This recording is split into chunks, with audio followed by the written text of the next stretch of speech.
Hey everyone, lazy historian here. Ready for another jump through time? Tonight, we are traveling back to the mighty Persian Empire. Before we power up the time machine, hit that like button, subscribe, and drop a comment. Where are you watching from, and what time is it there? Now, strap in, history awaits. You wake before the sun. Not because you want to, but because a rat scurrying across your ankle has better timekeeping than the rooster. The air is cold, bone deep, soul shrinking cold, the kind that doesn't just linger but settles in, colonizes your joints, and reminds you that blankets are for the rich and the dead. You're on the floor. Mud brick, cracked, and somehow always damp. Your mattress is a woven reed mat, flattened into near geological strata by the weight of your body and the many fleas that claim joint tenancy. Above you, the ceiling, if you can call it that, is made of rough-hewn timber beams and a layer of packed earth, which occasionally drops small gifts, dust, beetles, and once, memorably, the partially mummified remains of a lizard. The structure groans in the night like a sick man, protesting every breeze. You hope it doesn't collapse. You also hope it does. Either outcome spares you from another 16-hour shift under imperial bureaucracy disguised as agriculture. You share your home with 7 others, your mother, your wife, your 3 children, your brother's widow, and the old man who may be your grandfather or just someone who never left. The layout is open plan in the way that a livestock pen is, no privacy. No space, just familial respiration and an ambient hum of dysentery. Everyone is either snoring or coughing, and at least one of them is muttering a prayer to Ahura Mazda, or possibly just cursing the lice. You've dreamt again. Not of peace or triumph, but of demons.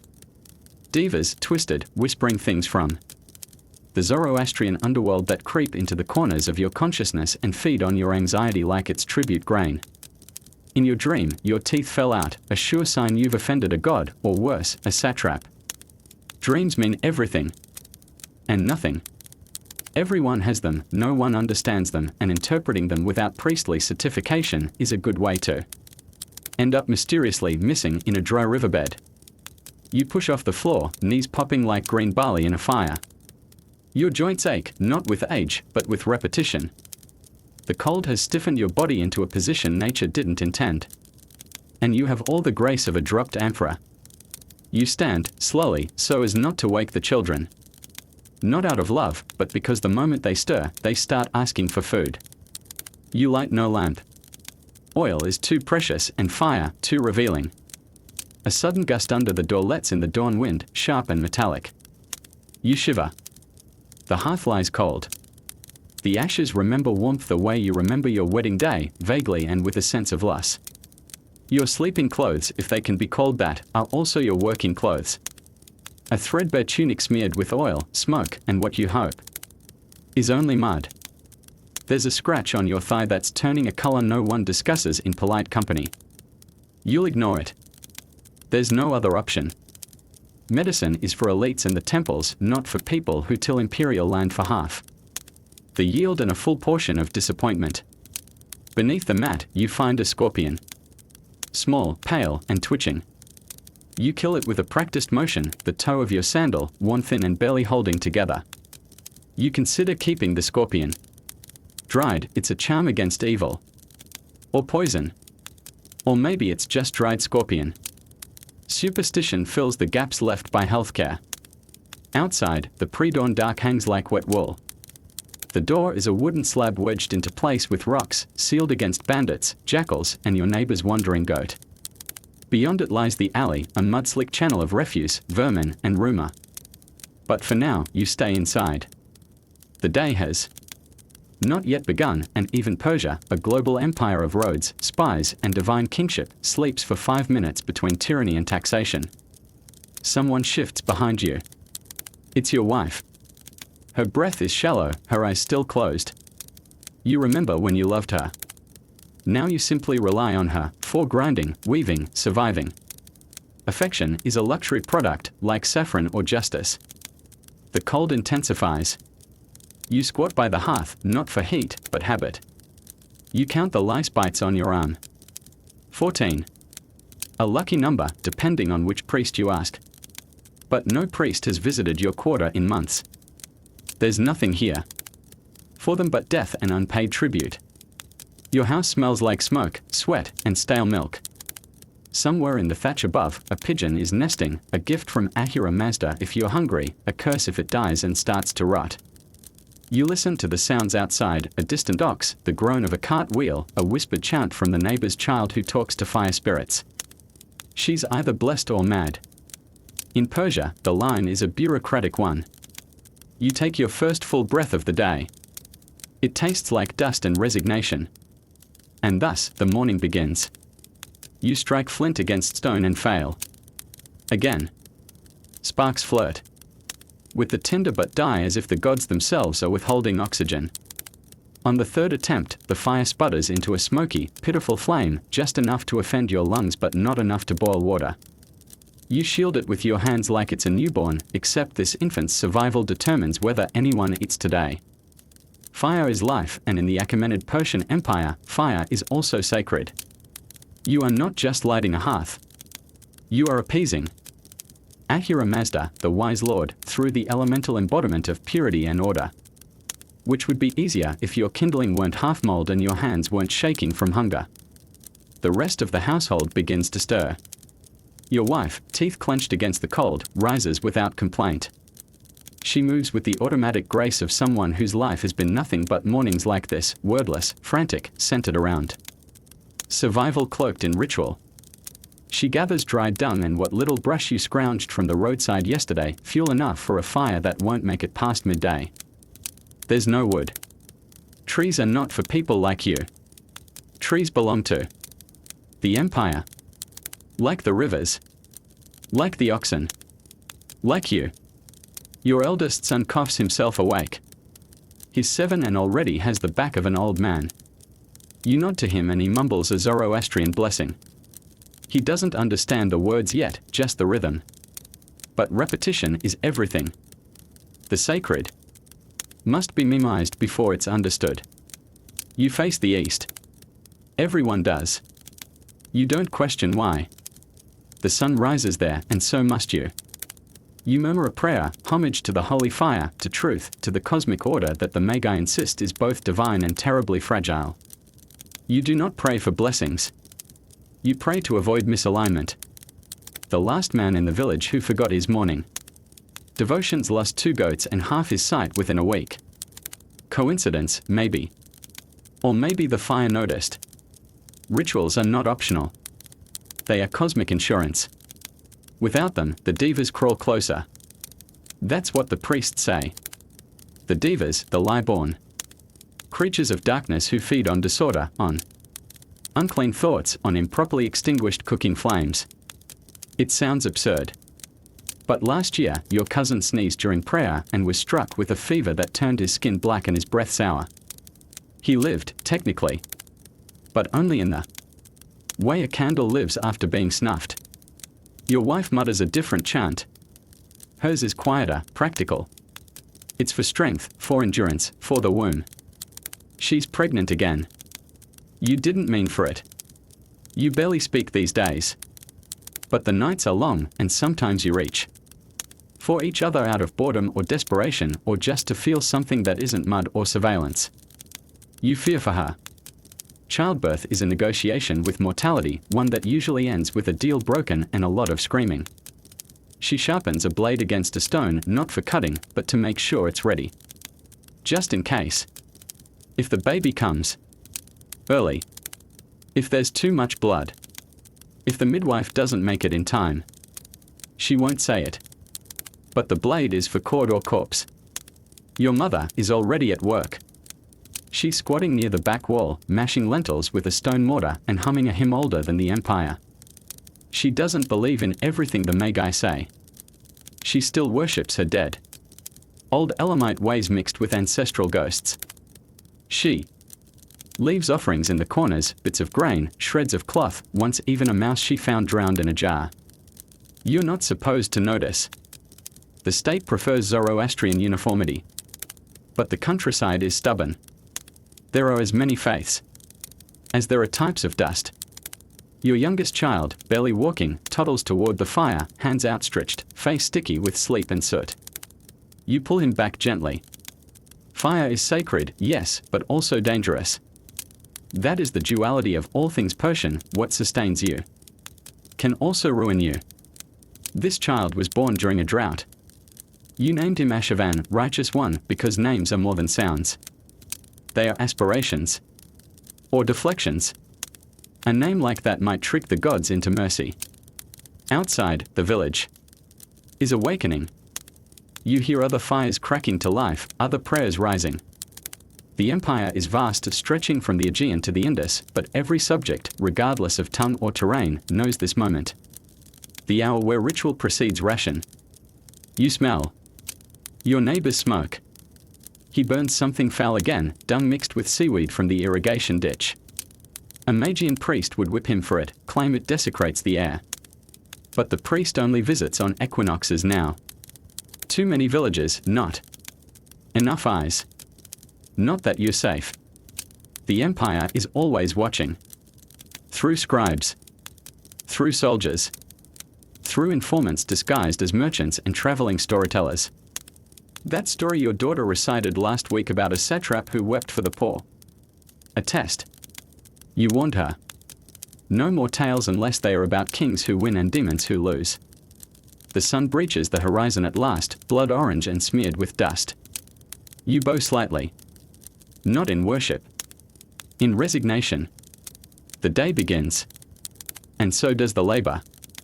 But before that, the meal. If you can call it that. You eat to delay dying. Not for pleasure. Not for variety. Not for fullness. Just to stretch your mortality a little farther down the road, like a pot of water over too much grain. Breakfast is neither hot nor immediate. It is scavenged, then softened, then eaten in silence.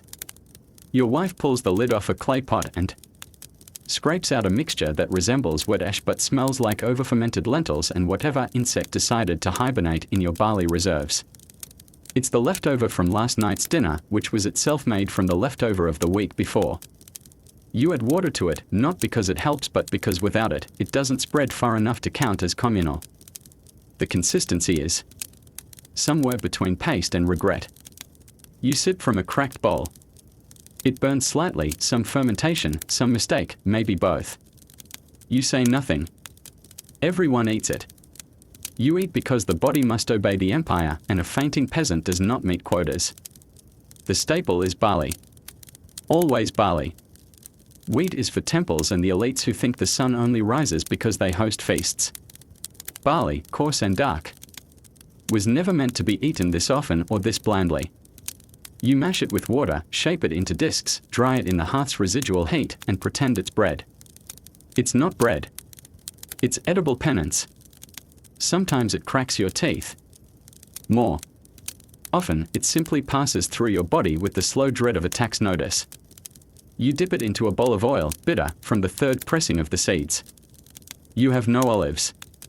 You trade those away seasons ago to pay your cousin's bribe when the tax collector discovered his second ox. He only had one on record. The second was his wife's, supposedly. The empire doesn't recognize marital oxen. There's a single onion. Small, shriveled, and bruised like it's been through a siege. You slice it thinly to make it seem like more than it is. Your youngest child winces at the taste, but eats anyway. He knows better than to refuse food. Last time he gagged, your mother slapped him so hard he spoke in Elamite for 2 days. No one even knows where she learned Elamite. Probably from the dead. Or from the bureaucrats. It's the same thing. Protein is theoretical. You had cheese last month, a hard knot of goat milk left too long in the heat. It tasted like salt and self-loathing. Eggs, if they appear, are boiled and divided with surgical precision. 1 egg, 4 children. You do the math. Or don't. It's easier than watching them fight over the yolk. Meat is for tribute, weddings, or funerals. Usually someone else's. Everything is either salted or smoked. Preservation isn't an art, it's a desperate compulsion. You don't preserve to save a later. You preserve to avoid burying your own children after a 2-day sickness caused by rancid stew. Salt is currency. Your village trades woven cloth, rough beer, and labor in exchange for small cones of it, pressed in Babylon and hoarded like divine favors. Too much salt ruins the food. Too little ruins the people. You ration accordingly. Your wife gnaws a date pit. There's no flesh left on it, but she chews it anyway, hoping for memory. Dates are imperial fruit now, mostly claimed for shipments along the royal road or sent to Susa, where someone in a gilded robe pretends they fell from a divine orchard. You get pits. Or syrup if someone dies and leaves you their debts. Even in death, there's bureaucracy. Your eldest daughter serves a weak tea. Not real tea. Infused herbs and river mint steeped in water that smells faintly of silt and donkey. You drink it because boiling kills things, and in Persia, drinking unboiled water is a gamble somewhere between gambling with your life and simply speeding up the inevitable. The empire built aqueducts, but not here. Not in villages where the roads barely qualify as intentions. You drink the tea and pretend the mint masks the taste of the algae. The meal ends not when anyone is full but when the food is gone. Your wife licks the pot. Not out of gluttony. Out of habit. Every smudge of oil is calories. Every smear is resistance. Your mother offers the fire a final pinch of grain. It's superstition, but superstition is a social survival strategy in a regime that punishes both hunger and heresy. You let her do it. Better to feed the dead than to join them. You burp. Quietly. Not because you're full, but because your stomach isn't used to motion. It's been waiting for hours to remember it exists. Outside, a merchant bell rings. Someone is selling hunted locusts from the east. You could afford two. But that would mean skipping tonight's meal. You consider it for half a second. Then you remember, the locusts are fried in sesame oil. Your youngest is allergic. Or cursed. Same outcome. You rise. Your teeth ache, your gut tightens, your joints complain. The fast is broken. The illusion of nourishment has been administered. You are ready to suffer again, to work again, to pretend that this breakfast was a blessing and not just the edible form of endurance. Welcome to your Persian morning. You have eaten. Therefore, you owe the empire another day. You step out and instantly regret it. The air tastes like copper and dried dung, the scent of a village not yet washed by sun but already swollen with decay. Dirt greets your feet like an old enemy, familiar, clinging, hostile. It seeps into your sandals, sucks at your soles, and reminds you that paved roads are something you've only seen in the distance, where the king's couriers ride and your taxes go to die. Your alley, like most in this part of the Achaemenid Empire, is a living thing, part drainage canal, part gossip conduit, entirely hostile. The mud walls of your neighbors' homes lean inward like drunkards. Smoke dribbles out of narrow slits that pretend to be windows. Above, laundry hangs from brittle ropes strung between rooftops, tunics stiff with yesterday's sweat and the empire's quiet indifference. You nod at a neighbor. He doesn't nod back. Not because he's rude. Because he's watching. Everyone is. There's a man down the lane you don't recognize. Wears a trader's robe, but his hands are too clean and his gaze lingers too long on your goats. Could be a spy. Could be a thief. Could be both. In the Achaemenid world, the line between imperial observer and opportunistic liar is thin and rarely painted. The dirt road forks, one path to the fields, the other to the market. You take the long way, like always, to check the town crier's board. You can't read, of course. Neither can most here. But the symbols are clear, a hand missing fingers, a grain sack with a red cross, the cuneiform for arrears. Someone's behind on taxes again. Probably you. You've been paying in promises since the spring harvest failed. You hope they take goats this time. You hope they don't take your daughter. The roads here are packed with more than dirt. There's camel dung, flattened figs, urine, and footprints that don't match the locals. Someone came through last night, possibly a courier. You know because the footprints are horse-shaped, regular, and deeper than anything your mule could produce. Probably from the royal road, the grand artery of the empire, built not for you but for them. For satraps and generals and the king's golden gossip to travel faster than your crops can grow. You once saw a caravan pass, 100 soldiers, 10 scribes and an ox cart full of tablets written in languages you couldn't pronounce, each one detailing taxes, troop movements, and the cost of your obedience.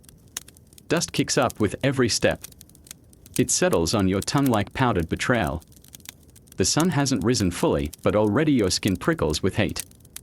You wrap a rag around your face, not for modesty, but for filtration.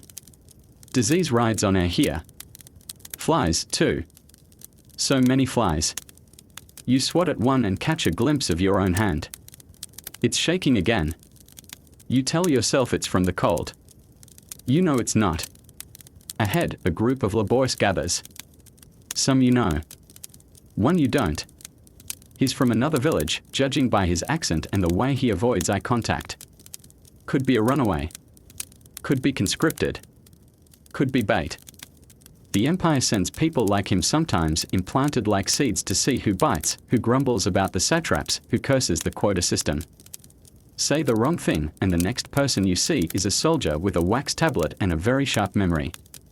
A camel groans. A scribe passes, robed in Aramaic superiority. His satchel rattles with reed pens and wax boards, the tools of those who record everything and understand nothing. You nod. He doesn't nod back. He's not here for you. He's here to count bodies, bushels, bribes. The Empire speaks Aramaic now. Not Old Persian. Not Elamite. Not whatever tongue your grandmother cursed in when she stepped on thorns. Aramaic, because it's the language of order, of contracts, of control. You can't read it. That's the point. You reach the edge of the village. A checkpoint. Not a real one. Just a man with a spear and a frown pretending to be authority. He's got the king's mark tattooed on his wrist, but it's crooked and faded. A former soldier, maybe. Or someone who bought the spear second-hand. He asked your name. He knows your name. Everyone does. But he asked anyway. You answer. He grunts. You pass. Beyond the village, the dirt road stretches into the horizon like a bad promise. Somewhere down it lies the nearest post of the royal road. Paved with heavy stone, lined with way stations and guarded by men who get to wear polished bronze and speak without being corrected. You've seen it once, when your cousin was conscripted. The road gleamed under the sun like it was made of gods. But it wasn't made for you. It was made to move armies and taxes and orders. And if you ever walk it again, it will be in chains. Or carrying a sealed box marked with the king's seal, contents, your confession. The village fades behind you. Ahead lies labor. But behind, always watching, is the Empire. Its eyes are many, scribes, neighbors, traders, children. Its ears are sharper than you think. And its memory is written in clay and blood. You adjust your rag, spit out the dust, and keep walking. There is no freedom here. Just movement. Just dirt. Just surveillance dressed as silence. The field does not want you. It endures you, barely, like an overworked beast too tired to buck you off. You step into the hard soil just after dawn, and the sun is already licking your back like an overeager dog made of fire and imperial expectations. The earth is cracked, the air thick with silence and gnats, and the smell, sweat, dung, burnt. Chaff is immediate and unwavering. You are one of thousands, millions even, scattered across the Achaemenid Empire's granaries and workshops, grinding your body into dust so that someone else's banquet doesn't run out of dates or dignity. Your task today is plowing. Or digging irrigation trenches. Or hauling bricks to the outer wall. The specifics don't matter. The motion is the same, bend, lift, sweat, repeat, until your spine learns the language of servitude in the dialect of permanent ache. The tool in your hand is a wooden hoe with a bronze edge chipped from years of careless use. You sharpened it yesterday using a whetstone the color of regret. It didn't help. Nothing helps. You swing it down into the dirt and feel the jolt up your arms like a message, you will die here, and the barley will not thank you. You are not alone. Labor is never solitary in Persia. There are others, your cousin, who lost 2 toes last. Winter, the old man from 3 homes down, who still claims he met Cyrus the Great once, though everyone knows is confusing the king with a particularly well-dressed tax assessor.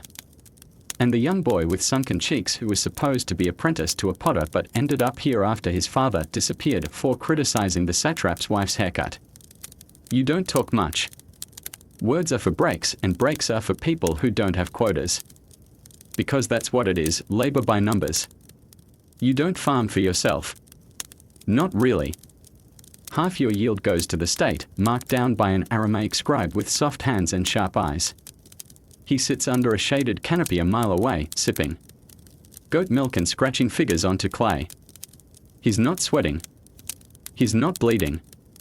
But he's the one who decides whether you've met the grain tax or whether the soldiers come next month to collect your wife's weaving or your daughter. The quota system is perfect in the way all torture is impossible to meet, and yet expected. It's based on rain forecasts made in Ecbatana by men who think rain obeys mathematics and divine favor. They don't see your field. They don't see the beetles. Or the fungus. Or the fact that your plow ox is now just a very stubborn goat. Some days you're in the forge instead. Not today. But the memory still clings to your palms, burnt blisters, the stink of iron, the hammering rhythm of pain turned into utility. The workshops are crowded, hot, and unrelenting. You pound bronze into arrowheads, copper into tools, or gold into royal trinkets. No one will ever wear this side of the Zagros. The overseer paces behind you, a whip in one hand, an abacus in the other. He counts everything: your output, your breaks, your breathing.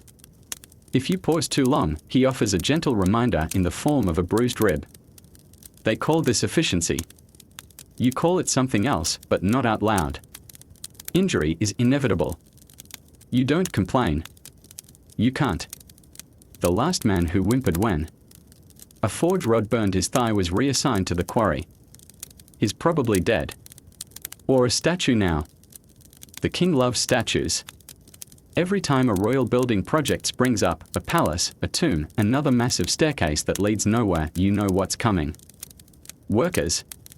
Drafts. Someone will be chosen to contribute labor. It's never voluntary. It's never temporary.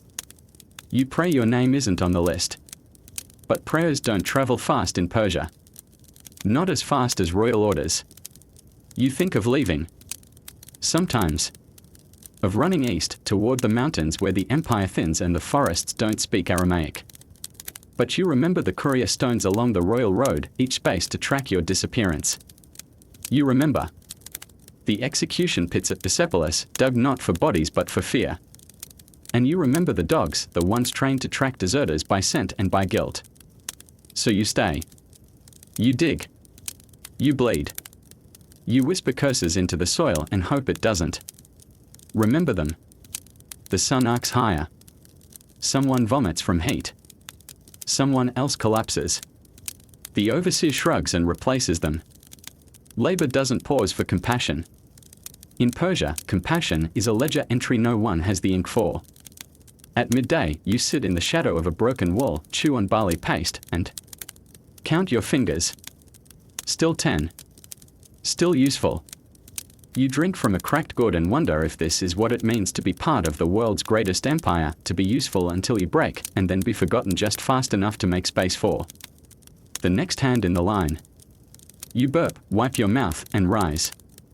The overseer waves. You go back to work. The empire doesn't rest. Neither do you. You don't see the empire, not really. You see the man who counts your grain, the man who tallies your hours, the man who frowns when your hand slips and your tablet's mark looks like a 3 instead of a 2. You see the bureaucrat. The overseer.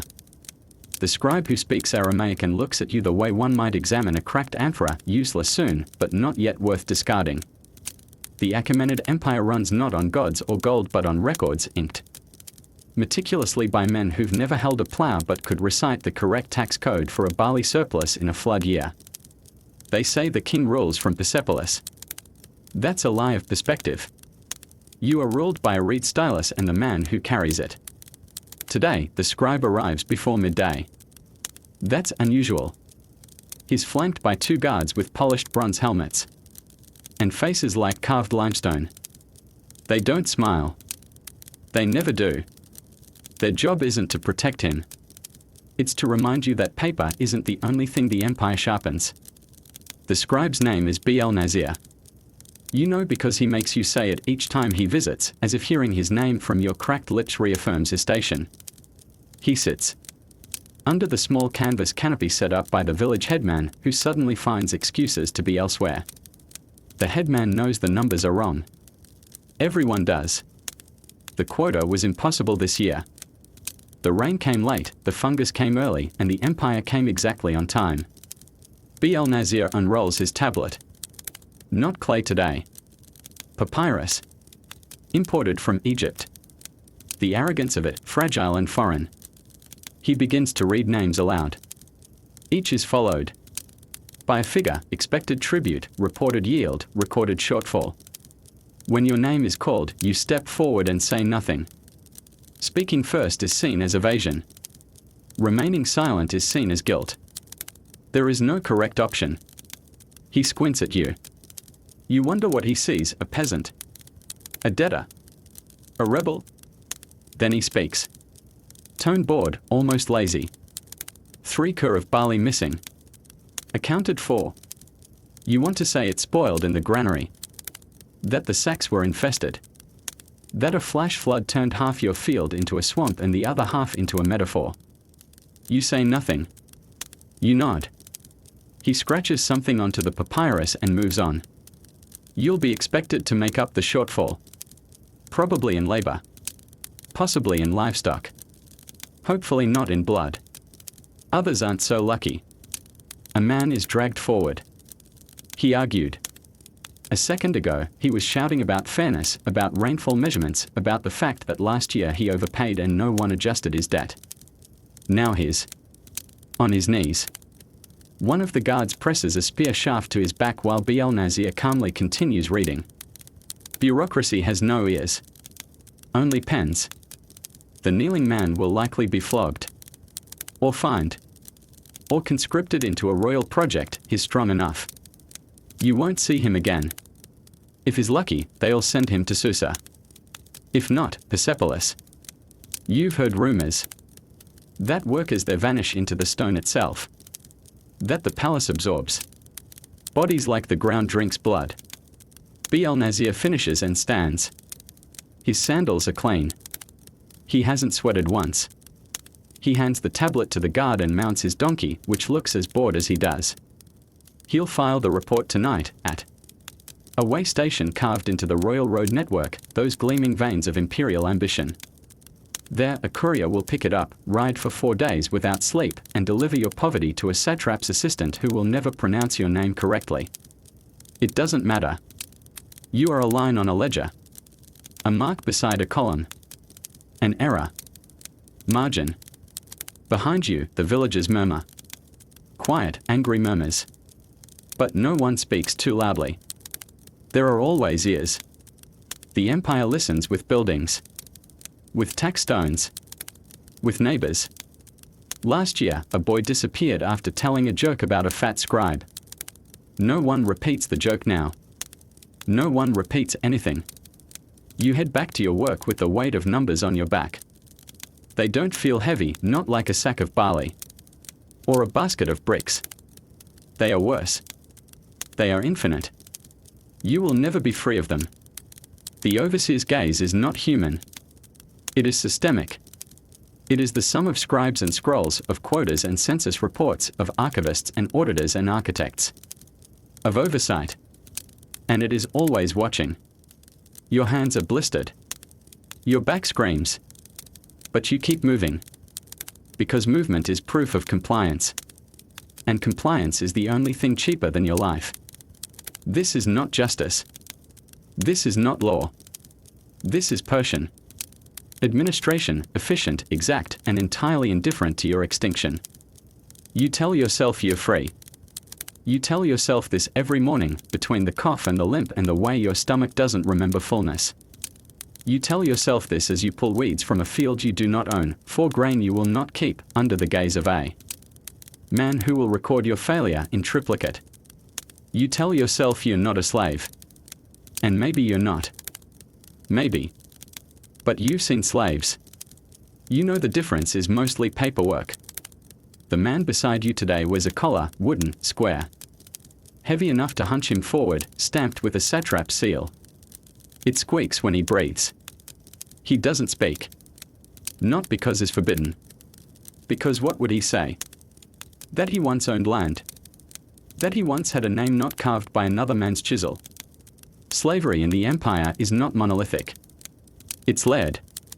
Bureaucratic, elegant in its cruelty.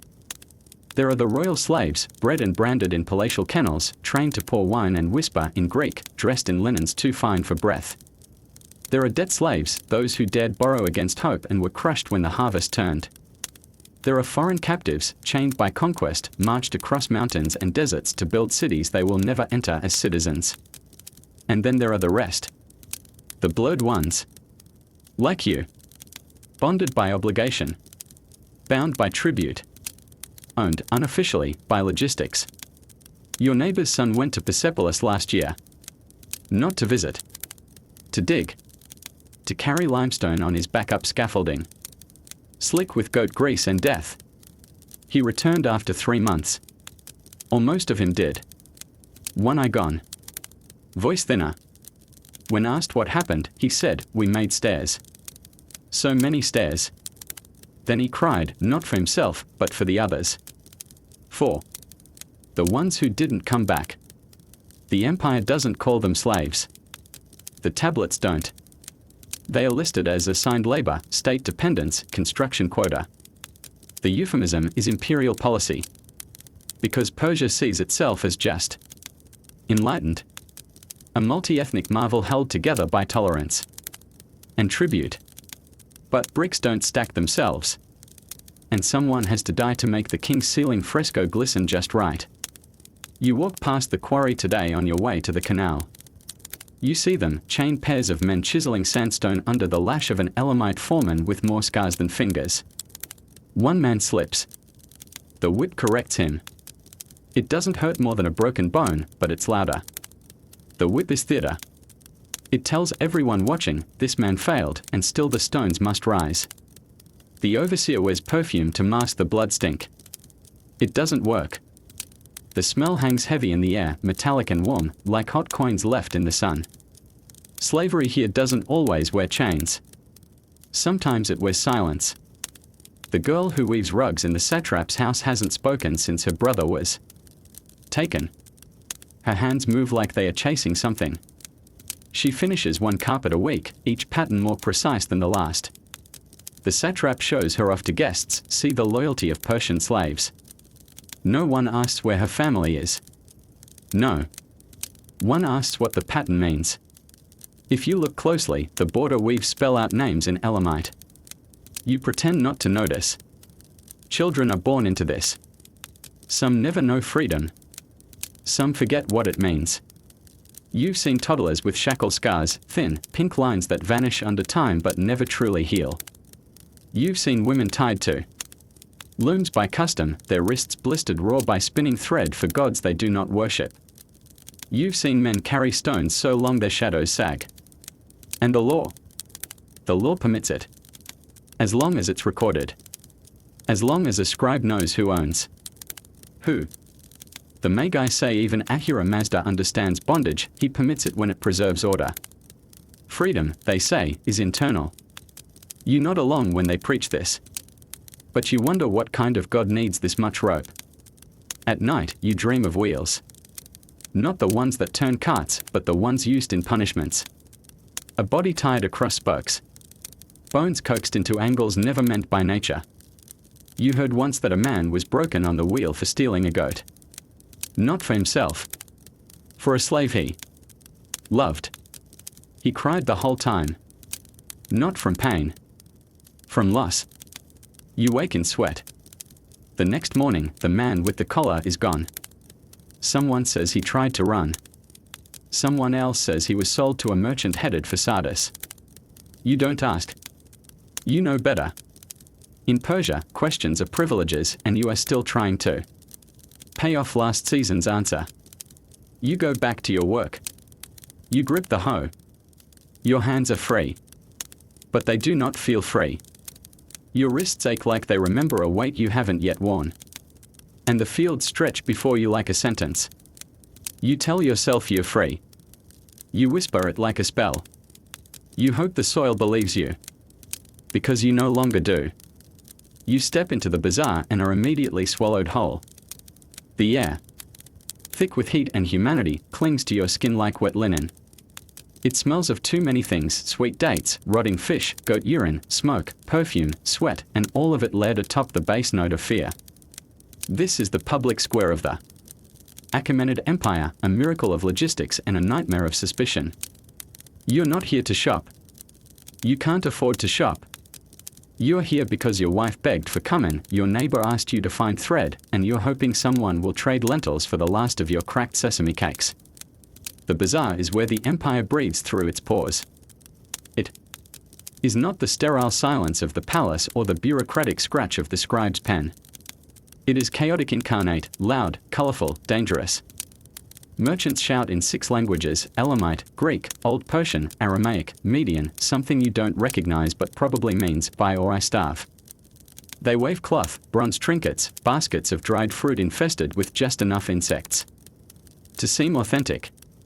The wealthy glide through, flanked by guards, smelling like saffron and arrogance. The poor crowd together like sheep in a storm, bartering with desperation and bad math. You keep your head low. Not from humility, but because eye contact here is permission, for haggling, for surveillance, for suspicion. Someone bumps into you. You check your pouch. Still there. Still empty. The man apologizes in a dialect you don't understand. His hand lingers too long. Spy or thief? You don't ask. You walk faster. A seller of charms tries to stop you, waving a string of bones blessed by a fire priest. Protection from divas, he whispers. And from tax collectors. You almost laugh. Almost. But humor in the bazaar is a dangerous indulgence. Humor is noticed. And the last man who made a joke about a satrap's nose was found the next morning with a fig stuffed in his mouth and a warning carved into his chest in 3 languages. You nod politely and move on. A woman calls out from a stall, piled with bolts of dyed cloth. You recognize the color, imperial purple, forbidden to wear without permission. You wonder where she got it. You wonder who she sold to get it. She winks. You look away. There are rumors in the air. You feel them more than hear them, like a change in barometric pressure just before a storm. Whispers of rebellion in the east. Of Scythians refusing tribute. Of a satrap poisoned with his own wine. Of Greek mercenaries paid in gold that vanished overnight. These murmurs swirl beneath the surface of trade like leeches under river mud. They never rise too high. Not here. Not where eyes and ears abound. The empire doesn't need to silence you. It needs you to silence yourself. So you listen and pretend not to. You nod at a vendor and pretend to consider his barley. You hover near the spice cellar and pretend to weigh coriander. But you're listening to the cadence of fear, to the tremble behind boastful words, to the absences between conversations. That is where rebellion lives now, not in swords, but in pauses. You see a man being followed. He's too clean, too calm. His robes are simple but spotless. His questions are casual but oddly specific. He asks a bread seller where she gets her flour. He asks a potter how long it takes to fire a batch. You've seen him before, but he never buys.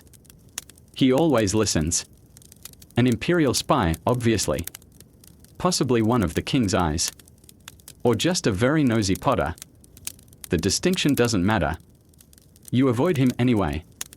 Children dart between legs, barefoot and shrieking. One grabs a fig and vanishes. The vendor curses. No one helps. Everyone saw. No one saw. That's how things work here. You see everything and nothing. You say nothing and everything. A soldier patrols past, armor polished, eyes scanning for trouble.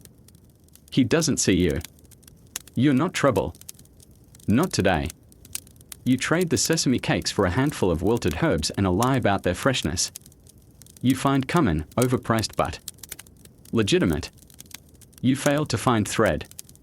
You buy a scrap of cloth and hope it counts. You pass by the shrine, a small fire altar, barely tended. A magi mutters prayers under his breath while pretending to read omens from the direction of bird droppings. A man leaves a coin.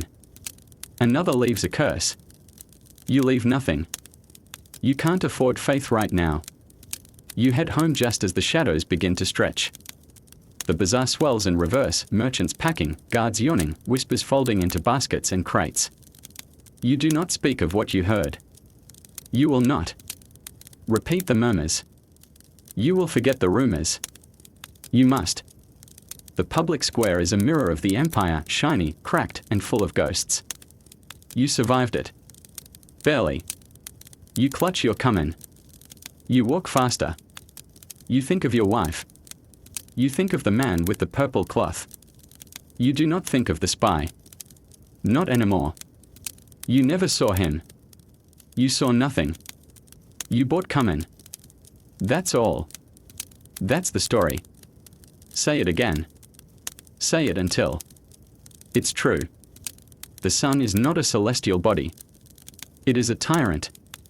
By midday it descends not with warmth but with dominion, pressing its full weight onto your back like a satrap with a personal grudge. The sky above the Achaemenid village bleeds white, featureless and blinding, a vast dome of heat under which life is something negotiated, not lived. You are supposed to keep working. That's the expectation. That's the imperial rhythm, dawn to dusk, sweat for grain, silence for survival. But even Persia, grand and sprawling, must bow slightly to physics. So you retreat, as do the others. Into shaded alleys, into cracked homes, into the tight wombs of mud brick rooms that offer little relief but at least no direct murder from the sky. Your bones creak. Your mouth is dry. Your breath tastes like dust and salt and the inside of a worn-out sandal. You sit, barely, against a wall still radiating heat from the morning. You close your eyes. But there is no real rest. The air doesn't move. It stagnates, congeals. Every breath is a negotiation. Every movement costs more than it gives. Someone nearby is boiling lentils. You smell it. It smells like fatigue. The flies arrive before you've stopped sweating. They land on your arms, your lips, your eyes. You don't bother swatting. That's energy. That's risk. You've heard the stories, old men collapsing in the shade just from the effort of scratching an itch. A noble death, if such a thing exists in heat like this. The children cry softer now, too dehydrated to tantrum. Your wife fans the baby with a broken reed basket, and her other hand rubs her belly where the next child grows like a seed forgotten in drought. She says nothing. Neither do you. Talking makes the inside of your mouth hurt. You drink. It's not clean water. It's never clean water. It's river runoff stored in a gourd that smells faintly of goat and defeat. You sip it anyway and pretend. The grit on your tongue is not worm larvae. Disease flourishes in the noon lull. The heat breeds more than discomfort. It brews sickness. The outhouse pits ferment. The water jars grow algal skins. Even the bread seems to mold faster, as if it, too, resents being alive in this inferno. Last week, the old woman who sold garlic developed a fever and was gone by morning. No one touched her body. Her grandson dragged her into the dry canal and covered her with a rug. No funeral. No rites. Just a whispered curse for the flies and a coin left at the fire temple in apology. You hear coughing outside. Persistent. Wet. Not yours, yet. But close. You don't ask who it is. Names are dangerous when illness moves faster than gossip. You chew a sliver of dried date and try to keep it down. The heat has a way of making food optional. Your stomach twists. It remembers shade the way your back remembers softness, dimly, resentfully. You scratch at a rash forming beneath your tunic. Prickly heat, they call it. But it's really just your body giving up on self-regulation. The village is quiet, but not dead. The quiet of resistance, not rest. Somewhere, a potter is still working, he must The state doesn't accept heat as an excuse. The clay won't mold itself. Tribute won't collect itself. And the record keepers don't erase debts just because your liver stopped functioning. You think of the king's palace. Its marbled walls. Its engineered ventilation. You think of the canals built to cool it, of the servants fanning the air through gold-graded screens. You think of the elite men soaking in shaded pools of water brought from 100 miles away in jars you made, carried, and cursed. You think of their midday meals, dates, cheese, pomegranate, diluted wine, and you imagine the moment one of them complains that the pomegranate seeds were too tart. You bite your tongue, and it bleeds. The salt of it feels holy. You want to sleep. But you can't. You've slept in this heat before. You've woken up with beetles in your mouth. Once. With a snake curled under your knee. You stay half awake, eyes closed, pulse loud in your ears, praying to a god who governs fire to please, just for 1 hour, forget you exist. Your wife murmurs a blessing. You don't recognize it. Not Zoroastrian. Something older. From the hills. You don't question it. In this heat, anything that doesn't bring death is welcome. A child cries again. The baby has soiled itself. The flies return. Your wife wipes it with a rag too stiff to fold. You watch. You think about movement. You choose stillness. Outside, a dog howls. Or maybe a man. The sound distorts in the heat. You check the shadows on the wall. Still not long enough to signal reprieve. You wait. You endure. That's all the noon demands of you. Not joy. Not gratitude. Just survival. You meet the demand. Barely. She wakes before the fire and sleeps after the embers die. You do not thank her. No one does. Gratitude isn't part of the exchange. Her labor is assumed, like the weight of the empire or the arrival of sunrise. She grinds grain with a stone older than her marriage, hauls water in jars so cracked they weep with each step, and weaves cloth from flax so coarse it could be used as punishment. She is your wife, your mother, your sister, depending on the decade, and she is invisible in the way that scaffolding is invisible when the temple is complete. The Achaemenid woman, if she is poor, is not cloistered, but neither is she free. Her world is wide in responsibility and narrow in recognition. She doesn't just raise children. She manufactures them under conditions the gods themselves might find excessive. She gives birth squatting in a dark corner, gripping a cloth rope. While another woman, likely a midwife with no formal training and suspiciously accurate instincts, kneels with a knife, a prayer, and a bowl of salt. No screams. Screaming draws spirits, or worse, neighbors. And if the baby comes wrong, breech, blue, too quiet, it's buried before it's named. No records. No mourning. Just a whisper of, the gods take what they lent. She returns to the loom within 2 days. 3 if she hemorrhages. Her domain is the household, but the household is a factory. She weaves, spins, sews, cooks, cleans, tends goats, dries herbs, prepares poultices, teaches daughters, hides bruises, and somehow still has time to burn incense to keep the divas away. She knows what the priests won't admit, the spirits come for those who let their minds wander. So she keeps us busy. Relentlessly. If she's lucky, she has a small plot to tend, a few onions, maybe a cucumber vine. If she's very lucky, no one steals them. If she's unlucky, her husband owes tribute, and her loom is confiscated as collateral. If she's very unlucky, she becomes the collateral. You've seen it. A man fails his grain quota.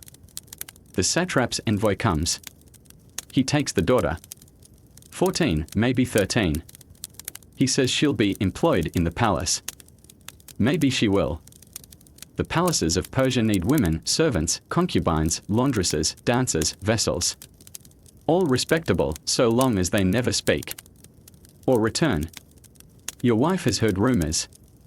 A girl from a nearby village was seen years later in Susa, veiled in silk, eyes dull, smile rehearsed. She served wine.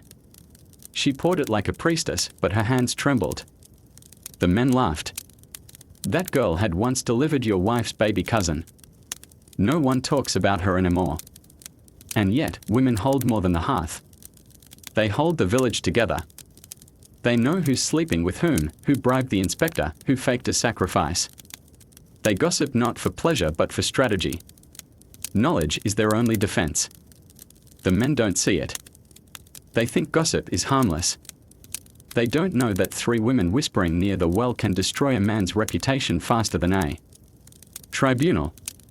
Not that women can testify in court. Officially, their words mean nothing. But unofficially, their words build or bury the living. In some parts of the empire, women own property.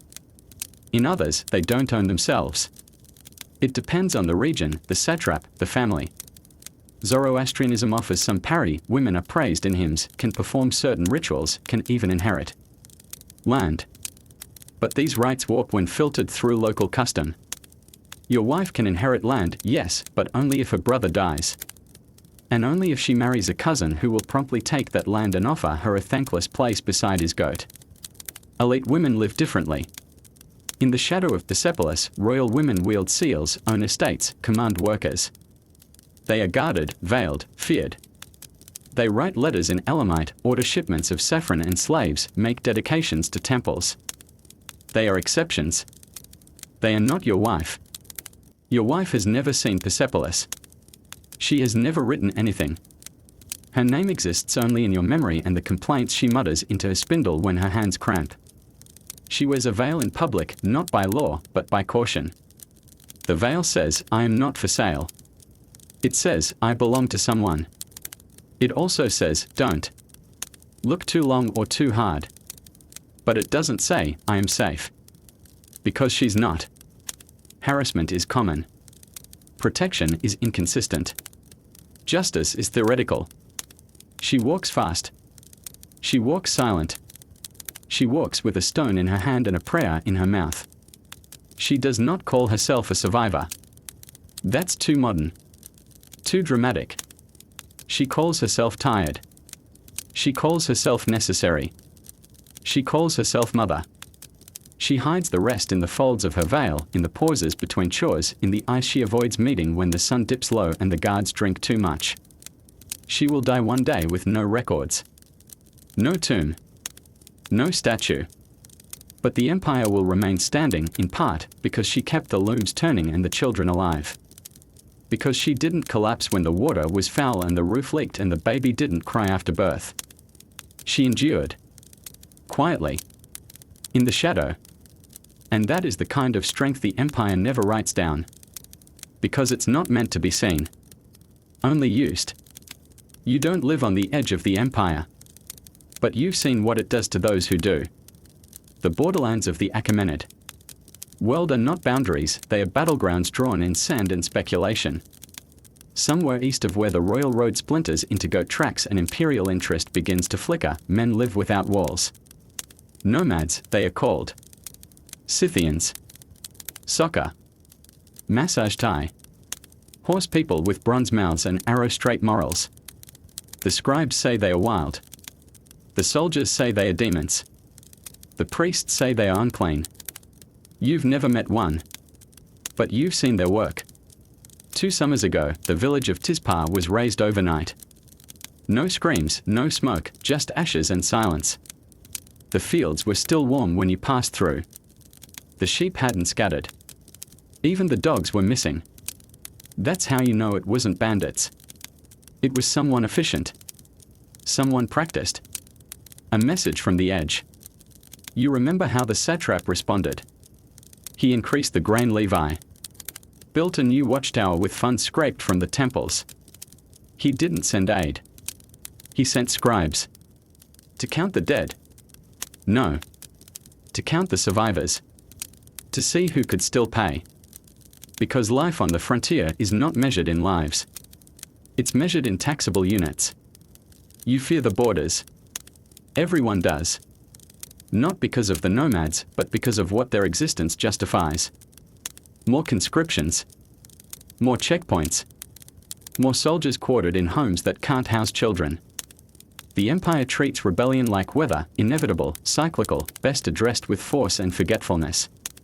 So it stations men in bronze and linen along every trade route, gives them food and vague orders, and waits for the next flare of chaos to justify their expense. Sometimes it's not outsiders. Sometimes it's you. Or people like you. Farmers, potters, shepherds. Rebels by hunger, not ideology. There was a revolt last year. Not here. In Lydia. Or maybe Bactria. The rumors conflict. The story goes, the satrap's men took more than the grain. They took daughters, too. Someone set fire to the grain stores. Someone else killed a tax official with a kill stone. The king sent 5,000 troops. The rebellion lasted 6 days. The village no longer exists. But the story does. It circulates. In whispers, thick as incense, always prefaced with "Don't repeat this but." You hear it from a merchant who heard it from a caravan guard who heard it from a woman who once stitched robes for a man who buried the bodies. You don't know if it's true. That's not the point. The point is fear. The point is hope. Because the border doesn't just breed violence. It breeds dreams. Of escape. Of autonomy. Of gods older than Ahura Mazda. Of kings that bleed. You know a man who tried to leave.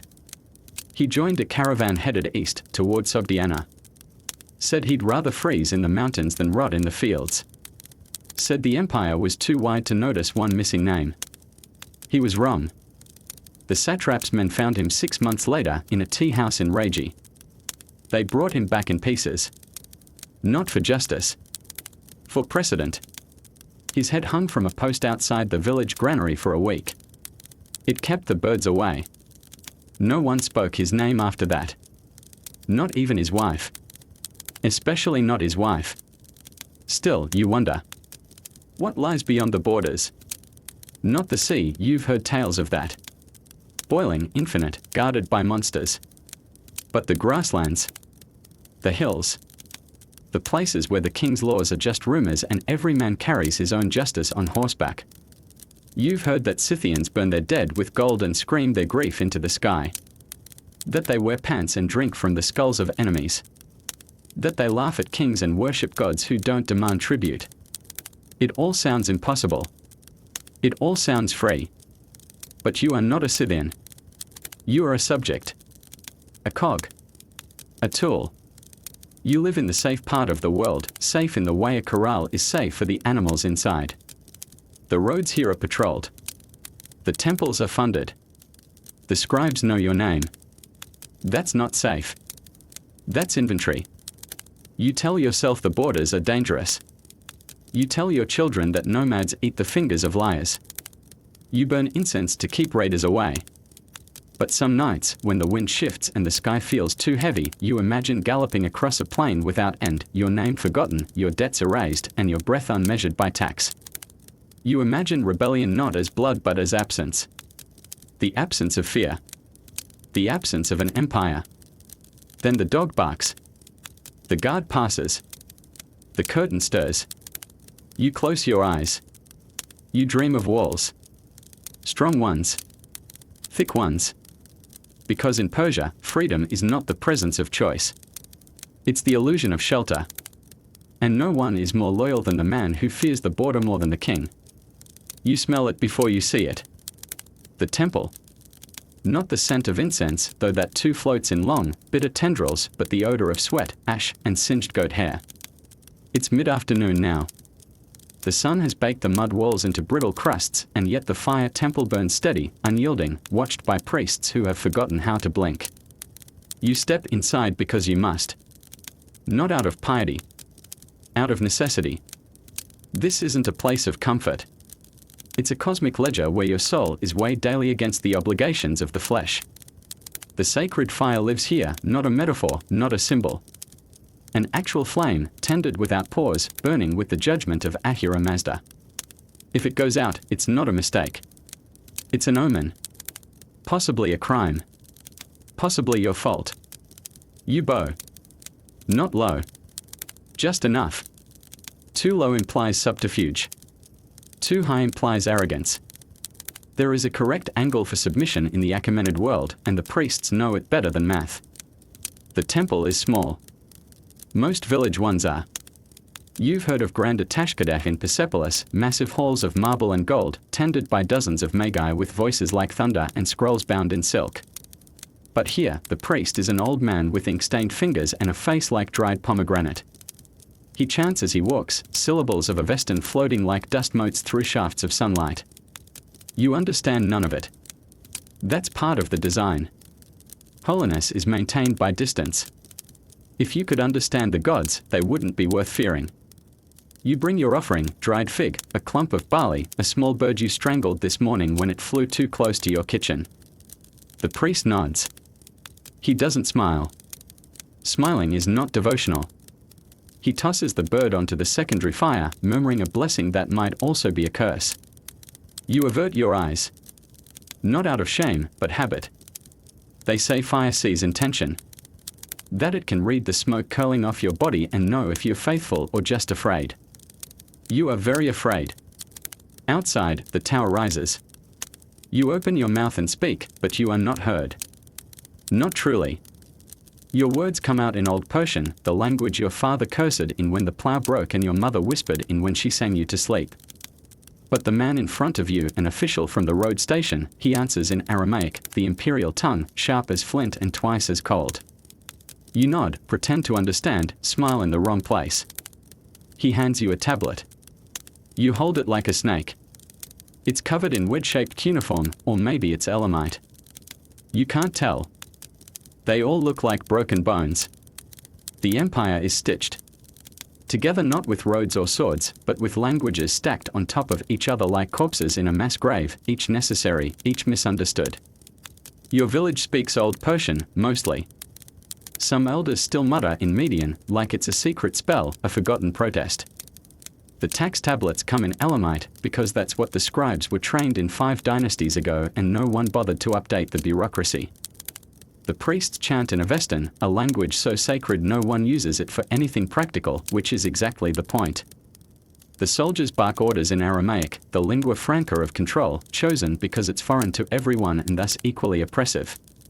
And then there's Greek, floating in from the west like perfume on a breeze, spoken by merchants with good teeth and dangerous smiles.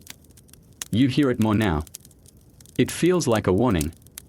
You ask a question. The scribe frowns. Not at you. At your syntax.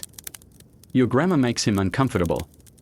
You try again, slower, simpler, reducing your thought to its barest form, name, number, harvest. He clicks his tongue, jots something down, and waves you off. You don't know if he recorded your tribute accurately or wrote a death sentence in shorthand. It doesn't matter. You said it. He heard what he wanted. The rest is interpretation. Miscommunication is not a bug. It's the system. The satraps rule through translation. Every command must pass through 2, sometimes 3, languages before it reaches your ears. Every tax decree arrives in a dialect no one speaks but everyone fears. You don't understand what the king says. You understand what the whip means. That's enough. The empire calls this unity through diversity. You call it a very expensive game of silence. Your cousin once learned Aramaic. Thought it would give him an edge. He became a messenger, a bridge between village and capital. For 6 months he thrived, new sandals, better rations, fewer bruises.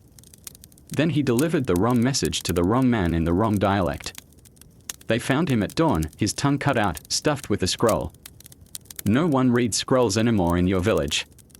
You think of the Magi, their lips moving in ancient prayers none of them fully grasp. They mimize, recite, inflect. But meaning? Meaning is lost somewhere between generations, between oral tradition and bureaucratic convenience. The gods hear them anyway, you hope. You hope the gods don't care about accent. Your children ask why they can't speak like the merchant's son. Why their words sound muddy and wrong. You tell them stories about old kings, about how old Persian once ruled the world, about how even now, it's carved into palace walls higher than any bird can fly. You don't tell them those walls are read only by scholars in Susa who've never held a sickle.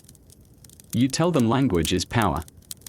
Then you send them to work in silence, because power listens only when it feels like it. You've heard of translators. In the capital, men who know 5 tongues, who switch between them like dancers. They are paid well, kept close to the court. But they are not trusted. No one trusts a man who understands too much. The empire fears clarity. Clarity breeds questions. Questions breed heresy. Better to let the subjects mumble and mishear. Better to keep truth diluted across dialects until it resembles obedience. You look at the road marker near your field. It bears 3 inscriptions: Old Persian, Elamite, and Babylonian. You can't read any of them. You know what it says, though. It says, pay your tax. Praise the king. Don't run. You walk home, your mouth full of words no one values, your thoughts in a language you dare not write, your silence the only dialect the empire never mistranslates. You wonder if one day there will be one tongue for all. You wonder if it will be yours. You already know the answer. You swallow it, like every other lie. It goes down easier when you're hungry. You hear the footsteps before you see them, heavy, deliberate, synchronized like thunder trained to march. The immortals. Not gods, not ghosts, but something in between. 10,000 elite soldiers whose number never drops below 10,000. Because for every one that falls, another steps in like a shadow with a sword. They wear scale armor and a silence that unsettles even the priests. When they pass through your village, no one speaks. Dogs hide. Children forget to cry. Your spine straightens not from pride but instinct. They don't look at you. They don't need to. Your fear has already saluted them. The Achaemenid military isn't just a machine. It's a religion of loyalty. At the top, the king divine. Distant, irrefutable. Below him, the satraps, each with their own regional militias, each owed loyalty by blood or fear. And below them, men like your cousin, who once served in the militia of Carmania. He left wearing leather armor and dreams. He came back with one eye and the smell of blood baked into his skin. Said he saw things beyond the Zagros. Said he killed a man who spoke his language, wore his sandals, bled like his brother. Said loyalty was a choice until it wasn't. Military. Service isn't always voluntary. Sometimes you're conscripted. Sometimes you volunteer to reduce your family's tax burden. Sometimes you're arrested for stealing figs and suddenly find yourself wearing a spear and being told the Greeks are coming. There's no training, not really. There's discipline, which is different. You learn to obey, to endure, to run toward the noise while your bowels suggest otherwise. You learn to bleed without complaint and to watch your friends die in formation. Because breaking ranks is worse than death, it's Dishana. They say Persian troops fight with unity. That's true. But unity comes from surveillance. Each squad has a man whose real job isn't killing the enemy but recording you. Your wounds. Your complaints. Your hesitation. If you falter, someone notes it. If you speak out of turn, someone remembers. After the battle, the fighting might stop, but the punishment doesn't. The king demands loyalty not because he fears rebellion, but because he assumes it. You've seen the oaths. The blood rituals. Men cut their palms and press them to the dirt, swearing allegiance to the great king, the satrap, the god who watches from the sacred fire. You've seen men kiss the sword, drink the wine, whisper their children's names into bowls of oil and promise to spill anyone else's blood before they spill their own. You've also seen what happens when they break those oaths. There's a soldier nailed to a tree 3 villages over. Caught deserting. During the Babylonian campaign. They stripped him, flogged him, hung him upside down, and left him to rot with a sign pinned to his foot, traitor, in 3 languages. The sign matters more than the corpse. The message must travel even when the man can't. And yet, betrayal lives here. It must. No empire this large survives without cracks. You hear stories of satraps plotting against the king, of generals selling information to Greek merchants, of whole garrisons defecting in the night. Betrayal isn't just treason, it's a career option. A desperate gamble. A whispered invitation. Sometimes it works. Sometimes it ends with your family strangled in their sleep and your name erased from every ledger. You think about loyalty. What it costs. What it buys. You've never held a sword, but you've betrayed in small ways, underweighing your tribute, hiding barley from the census, lying about your brother's absence when the recruiters came. You've done what's needed. Is that betrayal? The fire temple would say yes. The tax scribe would say no. The truth is no one cares until it costs the empire money. The immortals pass. You watch their backs. Their swords. Their silence. You wonder if they feel anything. If they miss their homes. If they even have homes. Some say the king keeps their families in Susa as hostages disguised as honored guests. Loyalty by proximity. Control by invitation. You turn back to your field. Your hoe. Your quota. You are not a soldier. But you serve. You bleed. You obey. In this empire, loyalty is not a virtue. It's an expectation. And betrayal is not always a choice. Sometimes it's a meal you can't afford to share. Sometimes it's a silence too long. Sometimes it's just breathing when the wrong man dies. You spit into the dirt where blood has already soaked. Not yours. Not yet. You whisper a name you'll never say aloud again. Not because you forget. Because remembering it would mean you're not loyal enough. And in Persia, the difference between loyalty and death is one oath.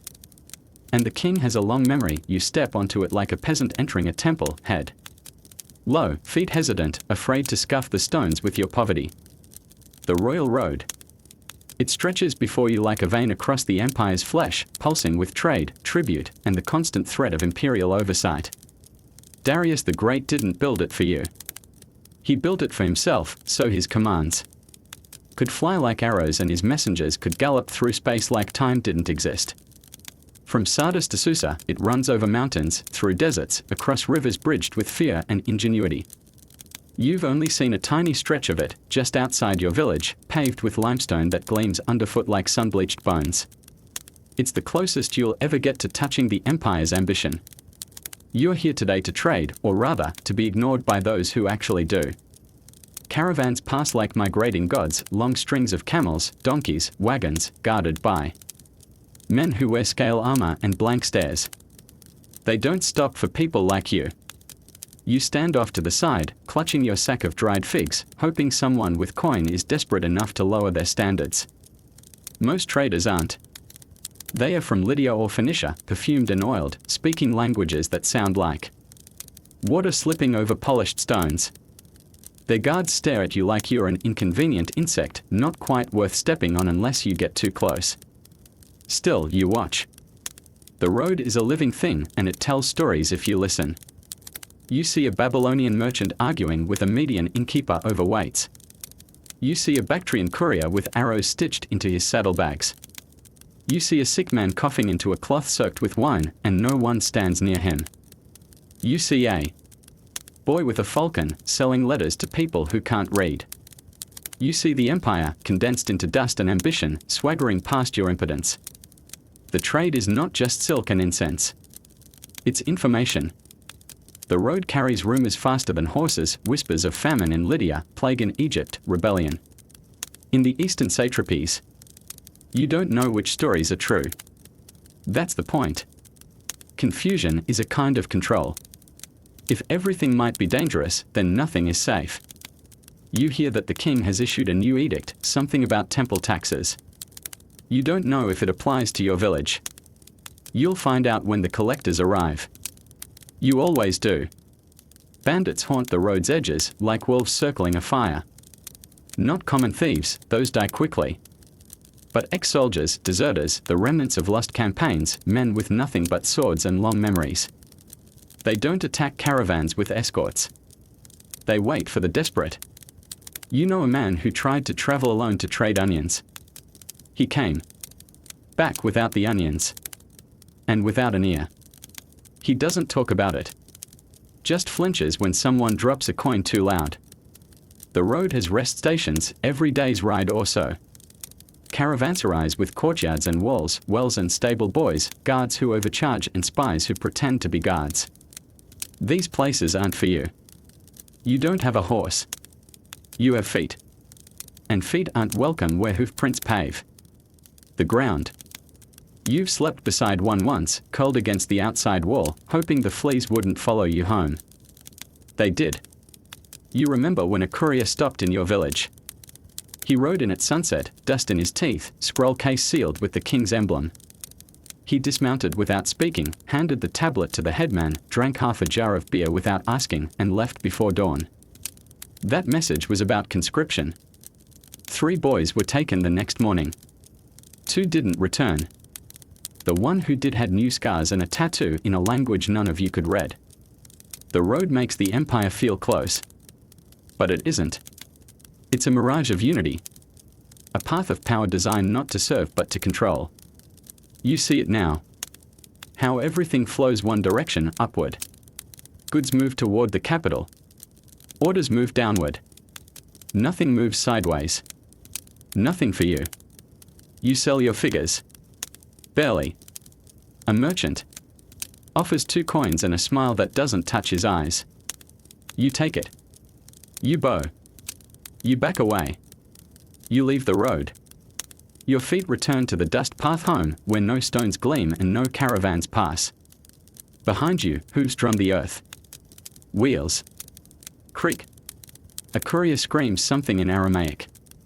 The road doesn't notice. The road never notices. It just continues, endless and indifferent, a scar across the skin of the world, healing nothing, connecting everything, and serving no one but the throne at its center. Your son turns 5 today. You don't celebrate. Not because you aren't grateful, but because celebration tempts the gods, and survival in the Achaemenid Empire is already an act of hubris. 5 is not young. It's functional. At 5, he can carry water, collect dung, scare birds from the barley field. At 5, he becomes visible to the census. That means he counts, in a way. It also means the tax scribes will notice if he doesn't survive the next drought. You watch him scratch lines in the dirt with a stick, his face smeared with ash from the hearth and the silent ambition only hunger breeds. You do not smile. The last time you did, your daughter died the next season. You've learned to love your children in silence. Childhood is a word the empire does not use. There are only smaller people with less endurance. At 6, they begin apprenticeships if they are lucky, farm work if they are not. Your eldest girl spins wool until her fingers bleed. She sings while she works. You don't stop her. Songs are safer than questions. Education exists, but not for her. In Persepolis, boys of noble blood are taught languages, philosophy, military tactics. Your son learns not to eat green dates and which reeds won't cut his feet. His education is survival and subtraction. What to subtract from a meal so it lasts one more night. What to subtract from the truth so the scribe doesn't mark you for withholding. Your neighbor's son is already missing 2 fingers. A forge accident. He cries sometimes when he thinks no one hears. His father doesn't speak to him anymore. Not because of shame, but because broken tools are not meant to speak. They are meant to be replaced. You offer the boy a fig once. He looked at it like it was a trap, then ate it in one bite, eyes still scanning for betrayal. Children are commodities. You trade their labor. You promise their hands to neighbors in exchange for goats. You marry your daughters off the moment their bodies threaten to become expensive. 12 is acceptable. 10 if the grain fails. No one wants to marry a girl with a limp or a mole that looks like a bad omen. You scrub your daughter with salt water every other day, not for cleanliness but for market value. She knows this. She doesn't cry. That phase ends around 8. The priests say children are sacred. They also say the dead watch us constantly. So you're not sure how seriously to take their definitions. When a child dies, and they often do, it is a communal event. There is wailing, then silence, then the strange, practical ritual of rebalancing the household. Blankets are folded. Bread is baked. Life resets with the efficiency of trauma. If the child was a boy, you thank the gods for giving him 5 good years. If she was a girl, you thank them for taking her before she learned resentment. Some children are marked early for greatness. They are sons of satraps, of merchants, of priests. They are sent to study in cities. They return with straight spines and a dialect that bruises when spoken too loudly. You see them during festivals, parading through streets on horseback, their eyes empty of dust. They do not acknowledge you. Your child could never be that. Not because he isn't smart, but because he was born in the wrong house, on the wrong side of the scroll. You want to give him something. A toy, maybe. But toys are things that break and invite theft.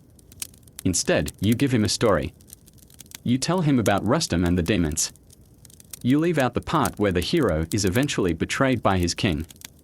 Some truths are too bitter for bedtime. He listens, eyes wide, mouth slack, the dirt on his chin flaking as he nods along. He believes you. That's the part that hurts most. At night, he asks if he'll go to the palace someday.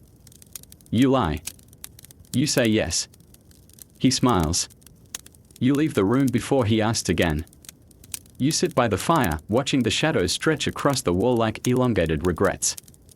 Your wife mends a tunic. By dim light. Neither of you speak. There is nothing to say that isn't already written in calluses and missed meals. In the empire, children are not the future. They are insurance policies, tribute options, labor in development. Their worth is measured in utility, not joy. And yet, somehow, they survive. They run. They laugh. They dream in languages they'll never write.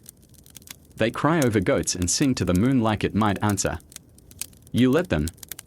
Because dreams are lighter than bread and harder to confiscate.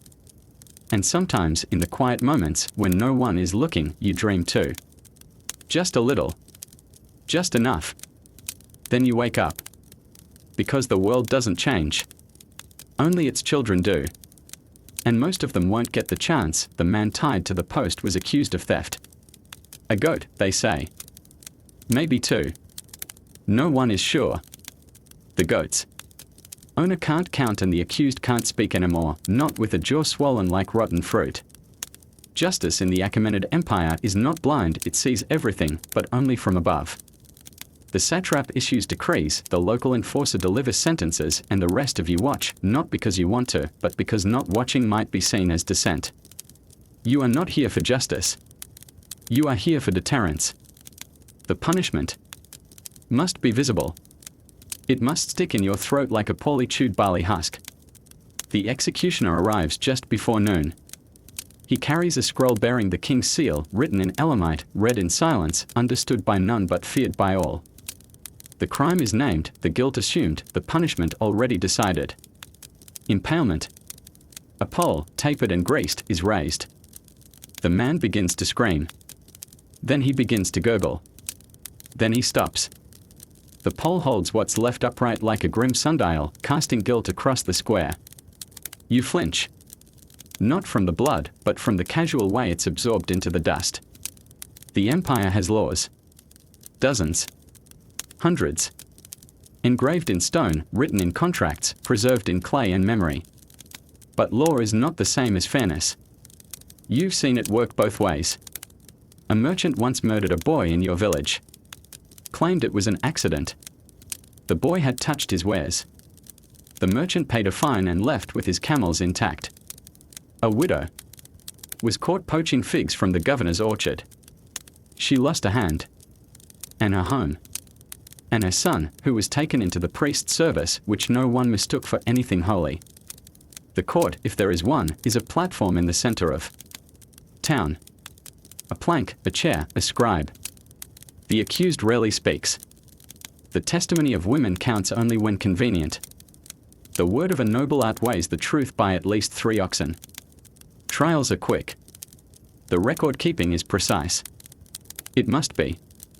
The empire thrives on documentation. Every mutilation, every fine, every exile, it's all noted. Indexed. Preserved. You suspect there are libraries full of dead men's names, each one filed neatly between the numbers of missing sheep and unpaid taxes. You've heard that in Persepolis there is a higher court, a system of appeals. That someone with the right connections, the right language, the right bribe, can overturn a judgment. But that's not for people like you. Your appeal is a whispered prayer to Ahura Mazda and a careful avoidance of sharp tools. Your justice is hope, and your defense is silence. Sometimes the punishments are theatrical. Not just death, but humiliation. A liar might have his tongue removed and paraded through town. A debtor might be chained at the temple steps, left to beg from those who already hate him. A soldier who flees battle is stripped, branded, and sent back to the front. If he dies, no one mentions him again. If he survives, they do not ask how. Scars speak louder than witnesses. And yet, punishment is not just physical. It is psychological. You've seen families shunned, not by law, but by fear. Guilt spreads like mold. If your brother steals, your fields are trampled. If your daughter is accused of speaking against the satrap, your house is watched. Not raided. Watched. The silence is worse. It grows, slow and thick, until no one trades with you, no one sits near you at the temple, no one says your name unless they whisper. Justice is seasonal. More brutal in summer, when tempers are short and crops are fragile. More performative during festivals, when the satrap's men need to remind the gods who's in charge. During droughts, the laws tighten. During harvest, they loosen. Coincidence, they say. Divine will, the priests insist. Logistics, the scribes admit when drunk. You've broken the law. Everyone has.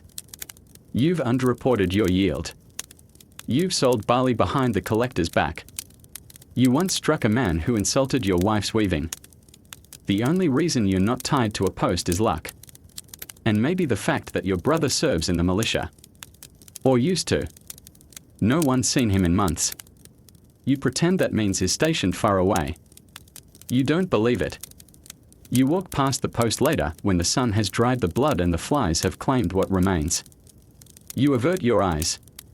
Not because of disgust, but because you might recognize the shoes. The same kind you wear. The same kind everyone wears.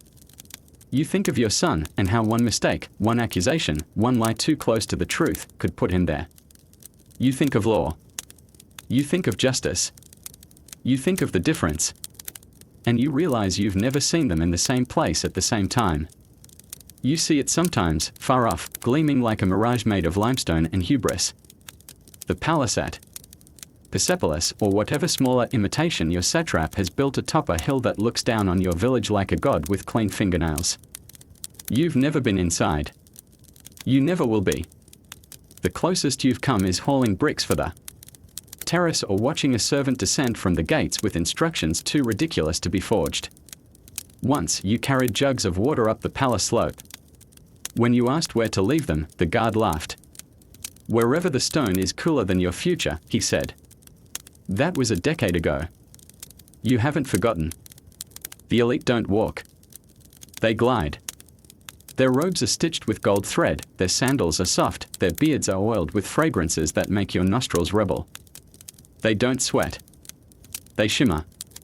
When they pass, you lower your gaze, not from reverence, but because looking too long invites comparison, and comparison invites resentment, and resentment invites lashes.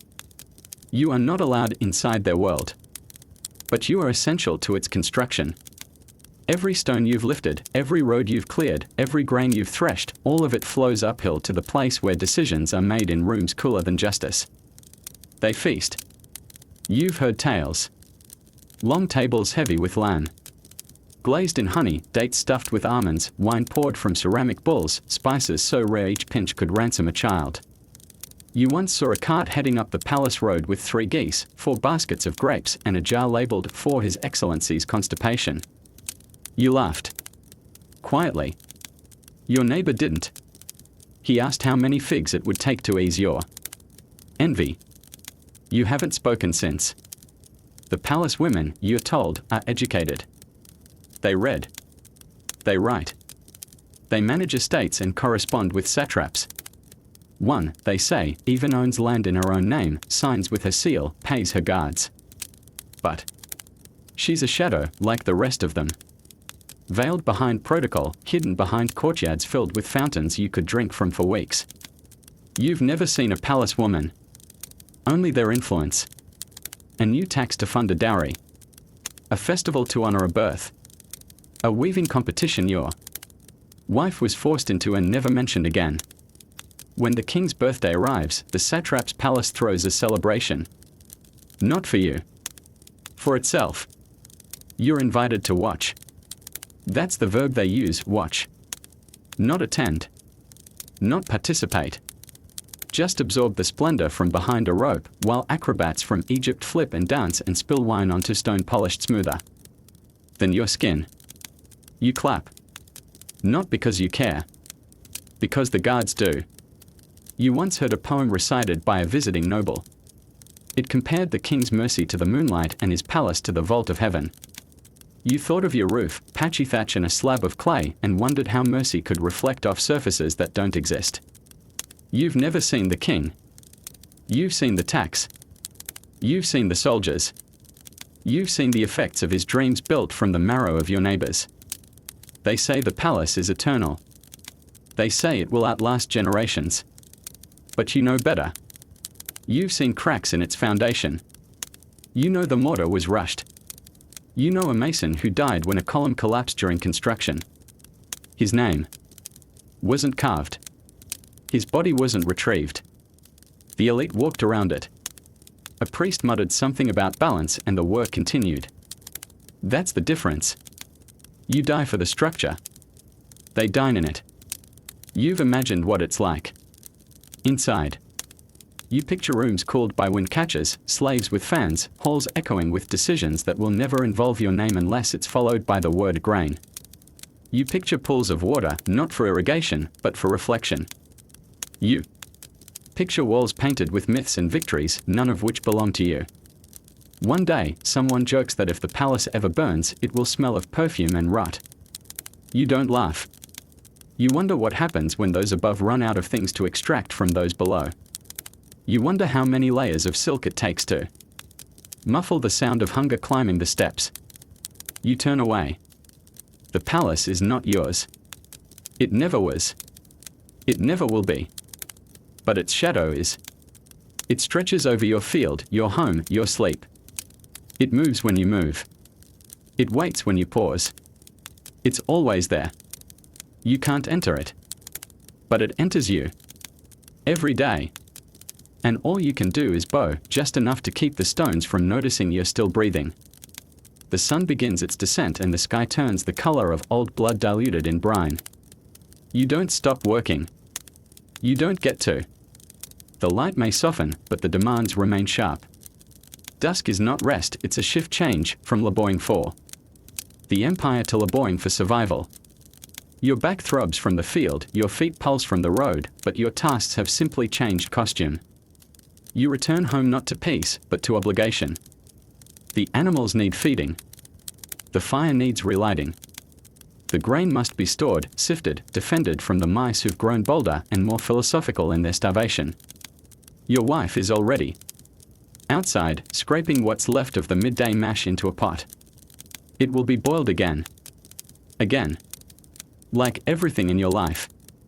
Reused, repurposed, reduced until it resembles nourishment through repetition. The baby cries. Your second daughter drops a basket of goat dung she was meant to dry for fuel. She stares at it like it betrayed her. You don't speak. The evening air is too precious for scolding. The livestock return, not because they are trained, but because they know nothing better waits for them elsewhere. One of the goats limps. You mark it mentally. If it doesn't heal, it becomes meat. Not tomorrow. Not this week. But soon. Death is the only retirement in this empire. You remember that your uncle once hoped for a peaceful old age.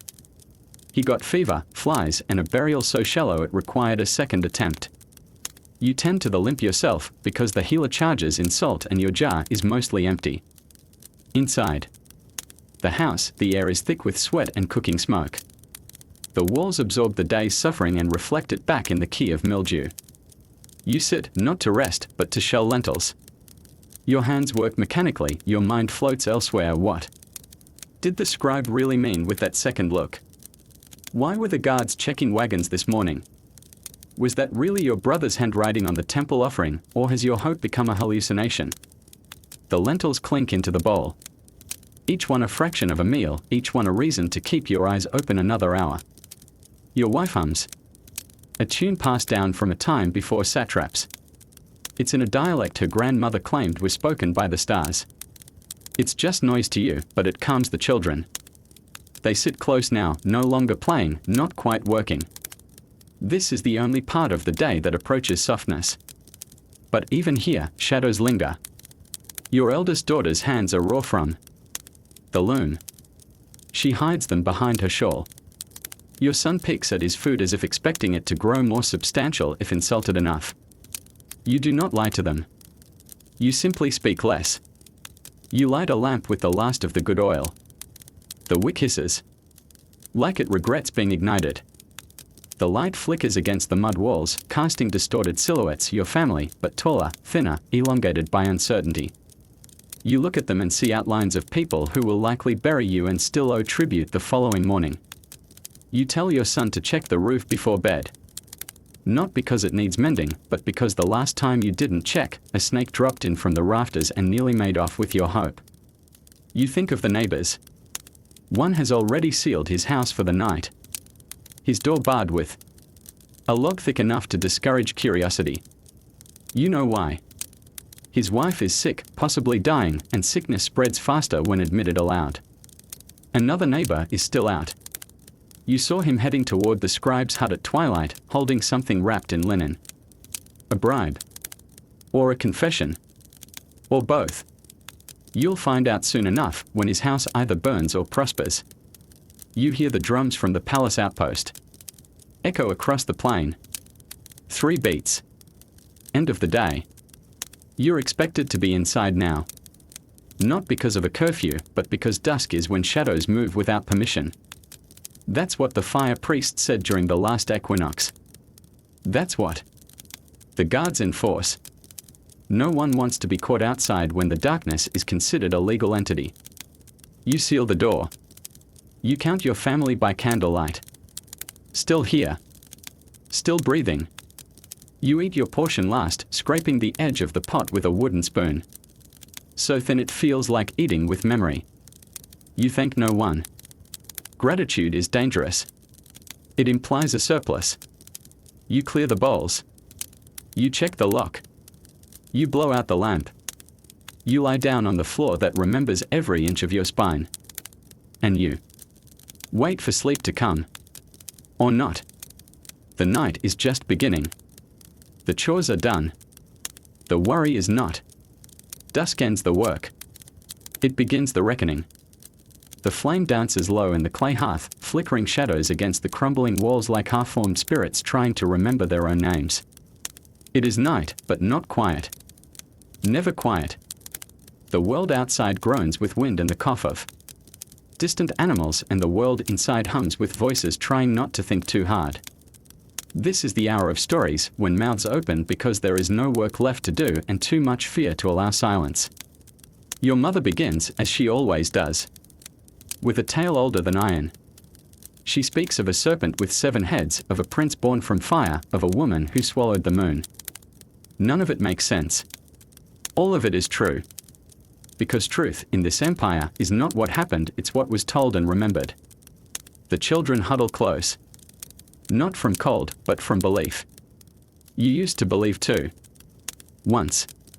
Before the stories began sounding like warnings instead of wonders. Your favorite used to be the one about the boy who tricked the king into giving him a loaf of bread by pretending to be a ghost. Now you hear only the bread. The hunger. The quiet bitterness of someone punished for being clever in a world built on obedience. You say nothing. You listen. Because listening is safe. Listening is survival. Your neighbor adds a tale. It's newer. More dangerous. About a satrap who demanded the stars write his fortune and how the stars cursed him with a son who would never bleed. The son, they say, went mad from invincibility and drowned himself in a well to feel something real. The adults nod. The children gasp. No one mentions the fact that the satrap's son disappeared last year after a festival gone wrong. That's not part of the story. Yet. Stories here are not entertainment. They are code. Oral history, yes, but also political commentary. The safest way to say this is broken is to dress it in scales and wings and say once upon a time. Everyone understands. No one admits it. The priests do their own storytelling, though they prefer the sanctioned kind. Myths that serve. Zoroastrian doctrine, tales of Ahura Mazda battling Angraminu, of fire as the mouth of truth, of divas defeated by righteous kings and obedient cows. You've heard them. You've even repeated them. But your fire doesn't care about theology. It crackles the same for saints and thieves. The real stories, the ones people whisper, are about monsters that wear human skin. The soldier who returned from the border with black eyes and never spoke again. The caravan driver who fed his partner to the wolves and claimed it was a divine offering. The Magi who cursed a whole well for being ignored during a feast. These stories grow like fungus in dark places with little hope and too much humidity. They aren't told to teach. They are told to relieve pressure.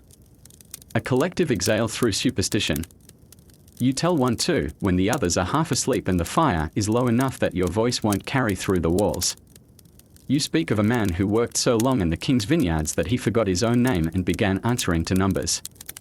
One day, he was ordered to prune a tree that didn't exist, and when he insisted it was gone, they accused him of heresy. He was tied to a stake, not for lying, but for failing to hallucinate properly. The others laugh. Nervously. You don't smile. It's not a story.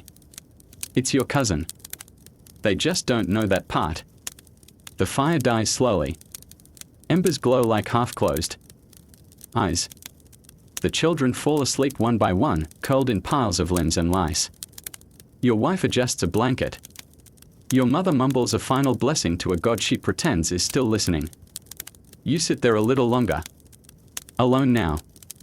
With the myth still echoing in your head, twisting into dreams you'll regret remembering. You wonder how many of these stories are inventions and how many are warnings from another version of yourself in another village where nothing changed except the order of names. You wonder if anyone will tell a story about you someday. The man who bent but didn't break. Who gave everything and still owed more. Who vanished in a tax season and was remembered only as the one who used to fix sandals. You feed the fire one last sliver of dung and whisper a name. Not yours. Not anymore. The story will begin with once there was, and it will end when the listener forgets to be afraid. And in between, nothing but firelight, flickering truth, and the kind of madness only repetition can breed.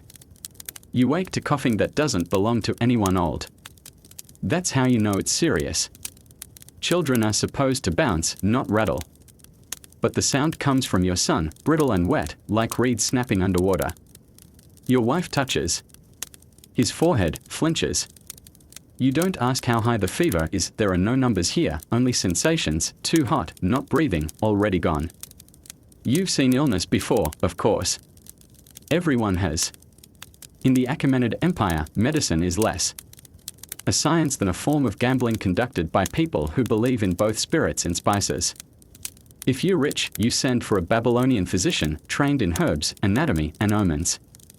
If you're poor, you send for the woman who lives near the river and talks to plants. You send a bundle of cloth and hope it's enough. You send your silence. And your desperation. She comes, eventually, with a bag of things that smell like burnt mint and failure. She examines the boy without touching him too long. Touch spreads death. Everyone knows that. She lays herbs on his chest, mutters a hymn not sanctioned by the priests, and places a shard of obsidian in a bowl of water.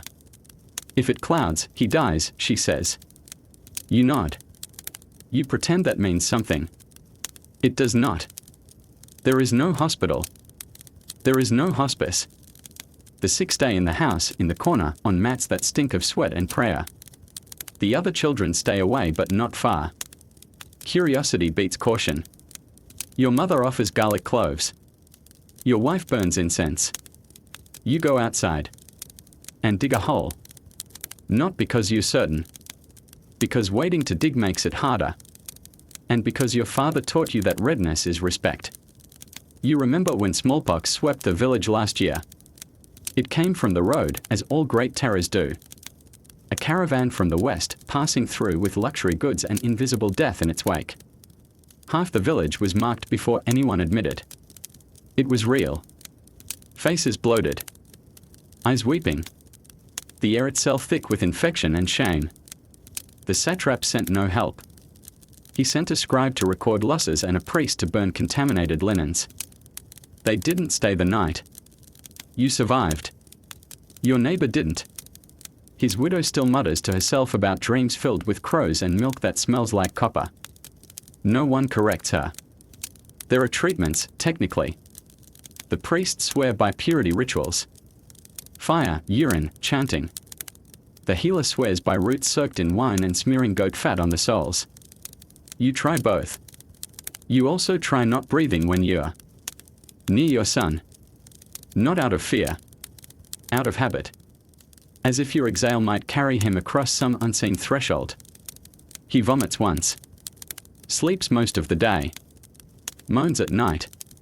You hear him call for your dead brother. You do not mention this to anyone. Pain is a constant. Even when there's no sickness. You wake every morning with joints that grind. Your wife's back is a single knot. Your neighbor's leg never healed right after he was trampled during a tax riot. There is no remedy. Pain isn't treated, it's endured. Medicine, if you can call it that, is for those who must function. If you can't work, you're offered prayers. If that doesn't work, you're buried. The dead are wrapped, not too tightly. Tight wrapping traps the soul and carried to the towers of silence if you're Zoroastrian and lucky. Otherwise, buried shallow or left on the edge of the hills. You've heard of bodies stripped by dogs, of bones showing up in fields during plowing. The priests say the sacred fire must never be polluted by burning corpses. So the bodies go to the birds. You think about this a lot when someone you love starts coughing. You sit beside your son at dusk. His skin is cooler now. The healer says that's good. The obsidian cleared. But you've seen this trick before. The calm before the lungs fill again. The false dawn. You keep your hand on his chest. Counting. Not breaths. Pauses between them. Your wife sits across from you, holding a cloth that used to be part of your wedding tunic. She won't cry until the decision is made for her. You think about your own body. The scar on your thigh from when the kill collapsed. The missing molar. The elbow that doesn't straighten anymore. You think about how no one has ever treated you. Not once. You've lived on the edge of function, stitching your flesh back together with rest and resignation. You think about how your father died from a blister that turned black. How your uncle swallowed scorpion oil because someone told him it worked. It didn't. The fire crackles. The healer snores softly in the corner, one hand on her satchel of charms. Your son stirs.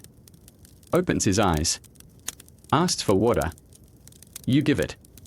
Slowly. Carefully. As if hydration might crack the spell and bring death back into the room. He drinks. Swallows. Sleeps again. You wait. Not for hope. For confirmation. That you have survived another night. Or that you haven't. Pain is predictable. Death is not. In Persia, medicine is prayer. And prayer is mostly waiting in the dark, listening to someone else breathe. Or not. The moon is full but useless, more ornament than guardian.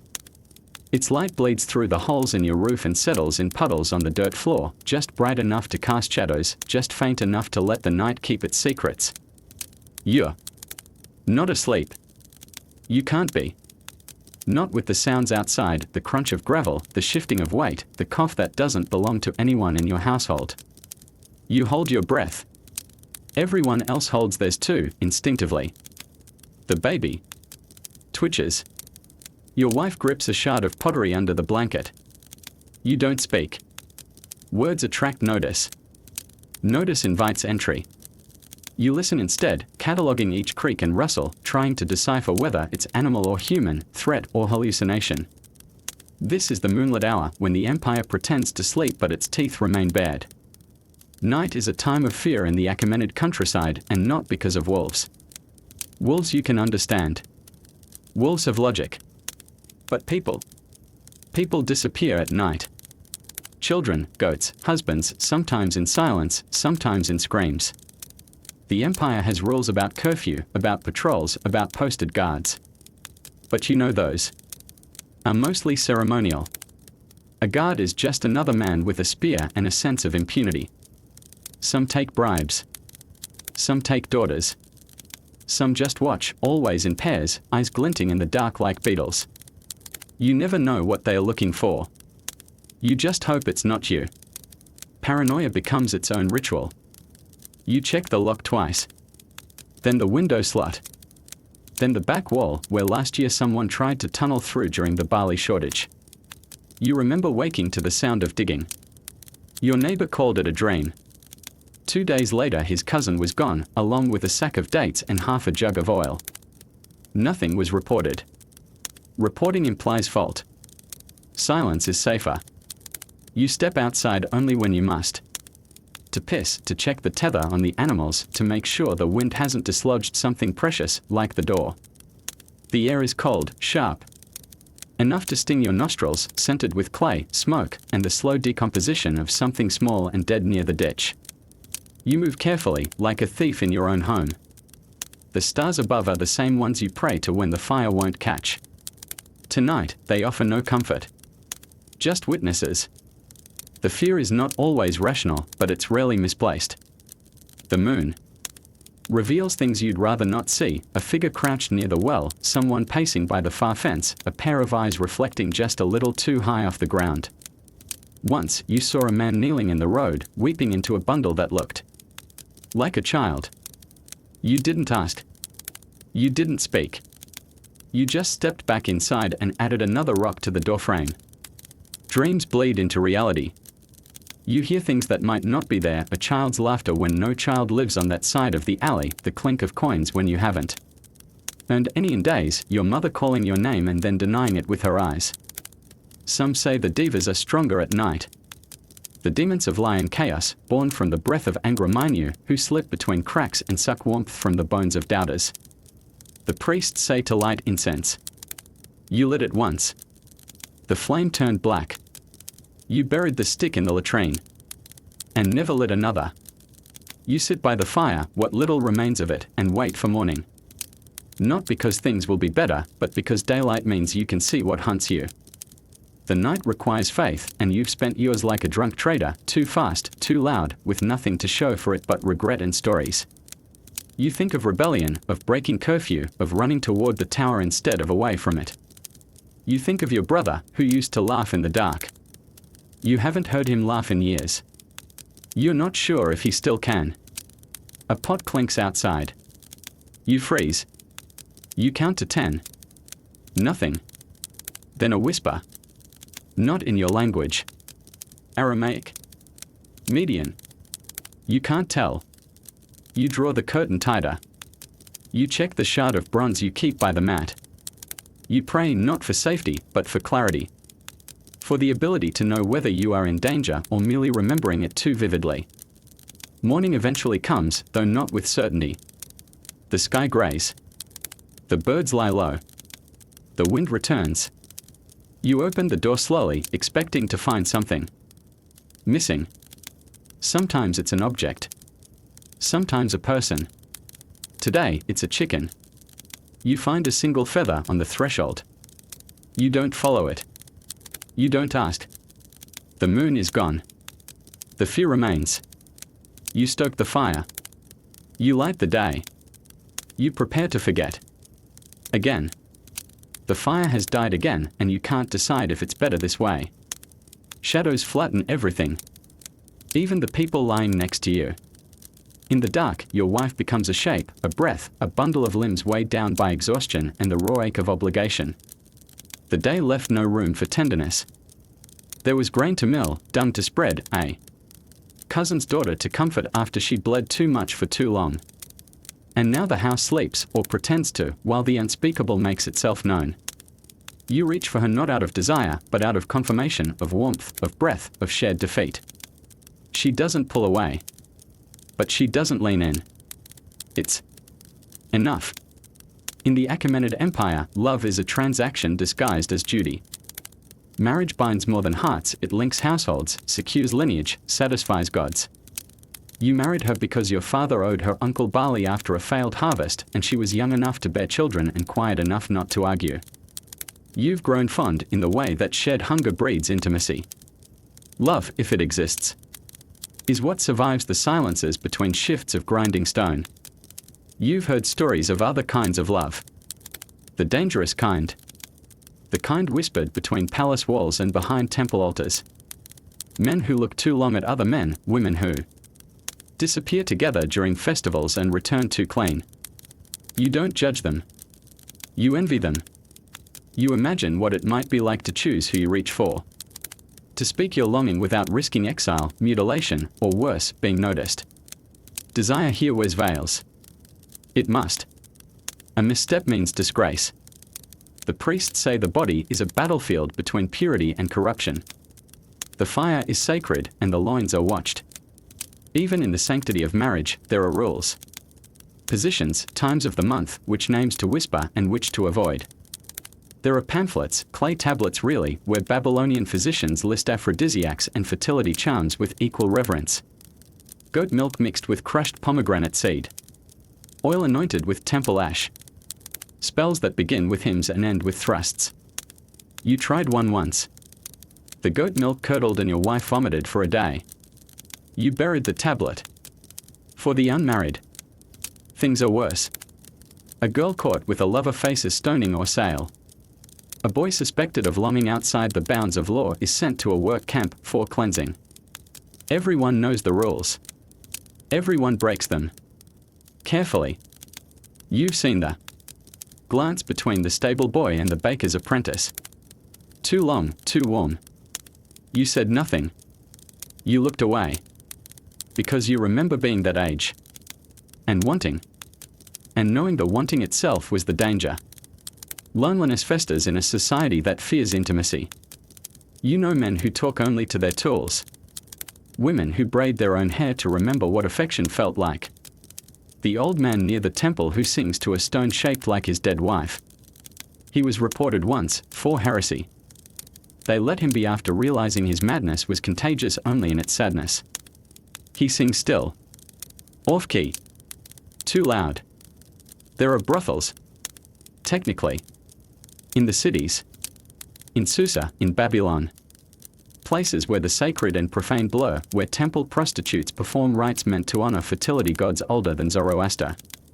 You've never been. You couldn't afford it. But you've heard descriptions. Drapes of silk, fingers perfumed with frankincense, moans offered up like prayer. You wonder if it's real, or just another story told to make suffering feel elective. Your wife stirs. Turns toward you. Her hand finds yours under the mat. No words. No kiss. Just contact. Your heart doesn't leap. It settles. The difference between lust and solace is clarity. You've known both. Neither lasts. Outside, an owl calls. Someone responds with a hiss meant to drive it away. Owls bring death, or at least the announcement of it. You pull the blanket tighter. She moves closer. Not because she wants you. Because the night is long and warmth is harder to ration than bread. You think of others, lovers who met in the alley behind the market, the scribe's niece who vanished after being caught with a temple girl, your brother, who never married. And kept a soldier's letter beneath his pillow until the ink faded to smudge. You don't light the lamp. Light reveals too much. And this moment isn't meant to be seen. It's meant to be endured. Or maybe savored. If you're foolish. If you still believe there's a space between punishment and loneliness that someone might call affection. She squeezes your hand. You squeeze back. That's all. That's everything. In a world built on control, secrecy is the only honest form of intimacy. You close your eyes. You sleep in fragments. You dream of voices that don't belong to anyone real. And somewhere in the silence, desire waits. Not loud. Not demanding. Just present. Hidden. Like everything else that matters. Your body lies down before your mind does. The mat is thin, the ground is hard, but you don't notice anymore. Pain, like the empire, becomes invisible when it's permanent. Around you, the house exhales in unison, your wife curling in on herself like parchment in fire, your children twitching in their sleep, murmuring names they haven't yet learned to forget. The fire is out. The door is barred. The night's dangers have already come and gone. What's left is the stretch between stillness and sleep, the moment when your mind refuses to die with your muscles. You try to think of nothing. That's the goal. That's always the goal. But nothing is loud, and it echoes. So instead you think of the roof, and whether it will hold through the next rain. You think of the rat you saw in the grain sack and whether it means you'll be short by spring. You think of the satrap's envoy and the smile he gave your daughter, too polite, too familiar. You think of the dreams you used to have, of owning a field without a quota, of eating a meal you didn't count, of sleeping without calculation. Sleep is a dangerous act. It makes you vulnerable. The gods visit in dreams, yes, but so do regrets, so do memories you tried to bury under years of silence. You remember your father's last breath, how it didn't sound like a sigh, but like surrender. You remember a night much like this one, when the village healer said your second-born would recover. She didn't. You think of what you could have done differently. You think of how little there was you could do at all. The priests say that the soul hovers above the body while you sleep. They say if you wake too suddenly, it may not return in time. You believe this because sometimes you wake gasping, unsure if the weight on your chest is your own heart or something older and darker. You do not ask the priests for meaning. You ask for amulets, for prayers, for things that pretend to protect. You place a small stone near your head, carved with a symbol of Ahura Mazda, gifted by your mother when you were a child. It's worn smooth now. You rub it anyway. Not for power. For habit. You listen to the creak of wood, the whisper of wind through the cracks, the occasional thud of something falling, or climbing, or landing where it shouldn't. Your ears are trained to distinguish between the ordinary and the omen. Tonight, the noises are just familiar enough to ignore. Tonight, the empire sleeps, if only to ready itself to devour you again come dawn. Your wife stirs. You don't speak. The day already took every word that didn't break under its weight. She reaches for your hand. You give it. Her fingers are cold, calloused, trembling from something she won't name. You hold them until the tremble quiets. You remember when you used to speak in the dark, hopes, fears, plans. Now silence is more honest. It doesn't lie about the odds. Sleep comes in pieces. Fragments between muscle spasms and shallow dreams. You see your brother. He's younger than he should be. Smiling like before the campaign. He says something, but the words scatter. You see the palace steps, endless and cracked, and you climb them carrying nothing but your debts. You see your daughter, grown, veiled, gone. You hear laughter, but it's wrong, shaped like a scream. You wake. Sweat clings to your neck. You check the door. You breathe. The stars are still out. Time hasn't moved. But something has. You feel it. Not danger.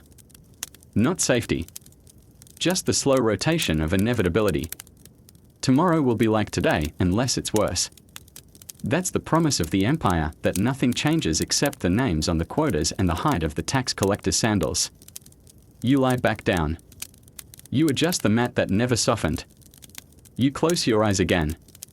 You whisper a final thought, barely shaped into language, may the dreams be brief and the waking be gentle. It's not a prayer. It's not a plea. It's a negotiation. Between body and time, between empire and soul. You sleep, finally. Not from peace. But from exhaustion. Not from hope. But from necessity. Outside, the wind picks up. The stars flicker. The fire temple bell rings once in the distance, part ritual, part warning. And inside your home, wrapped in silence, lies everything the empire never notices. Everything it depends on. Everything that dreams in spite of it, and so the day ends not with triumph, not with resolution, but with a quiet exhale, a life survived, not lived. You do not rise a hero. No song will mark your name. The scribes will never record your labor, your losses, your small, stubborn acts of love. The empire will wake tomorrow unchanged, still vast, still hungry, still watching. But you will wake too, if you're lucky. You will rise aching, again. Light the fire, again. Count the grain, again. Love quietly, again. Endure. Again. Because you do not live in history, you live in its shadows. And in those shadows, even silence is a form of defiance. Even breath is a rebellion. Even the smallest life, endured daily beneath the weight of kings, is a story the empire hopes you never tell. Sleep now. The wheel turns. The sun waits. The whip, too. But for a few hours more, you are free.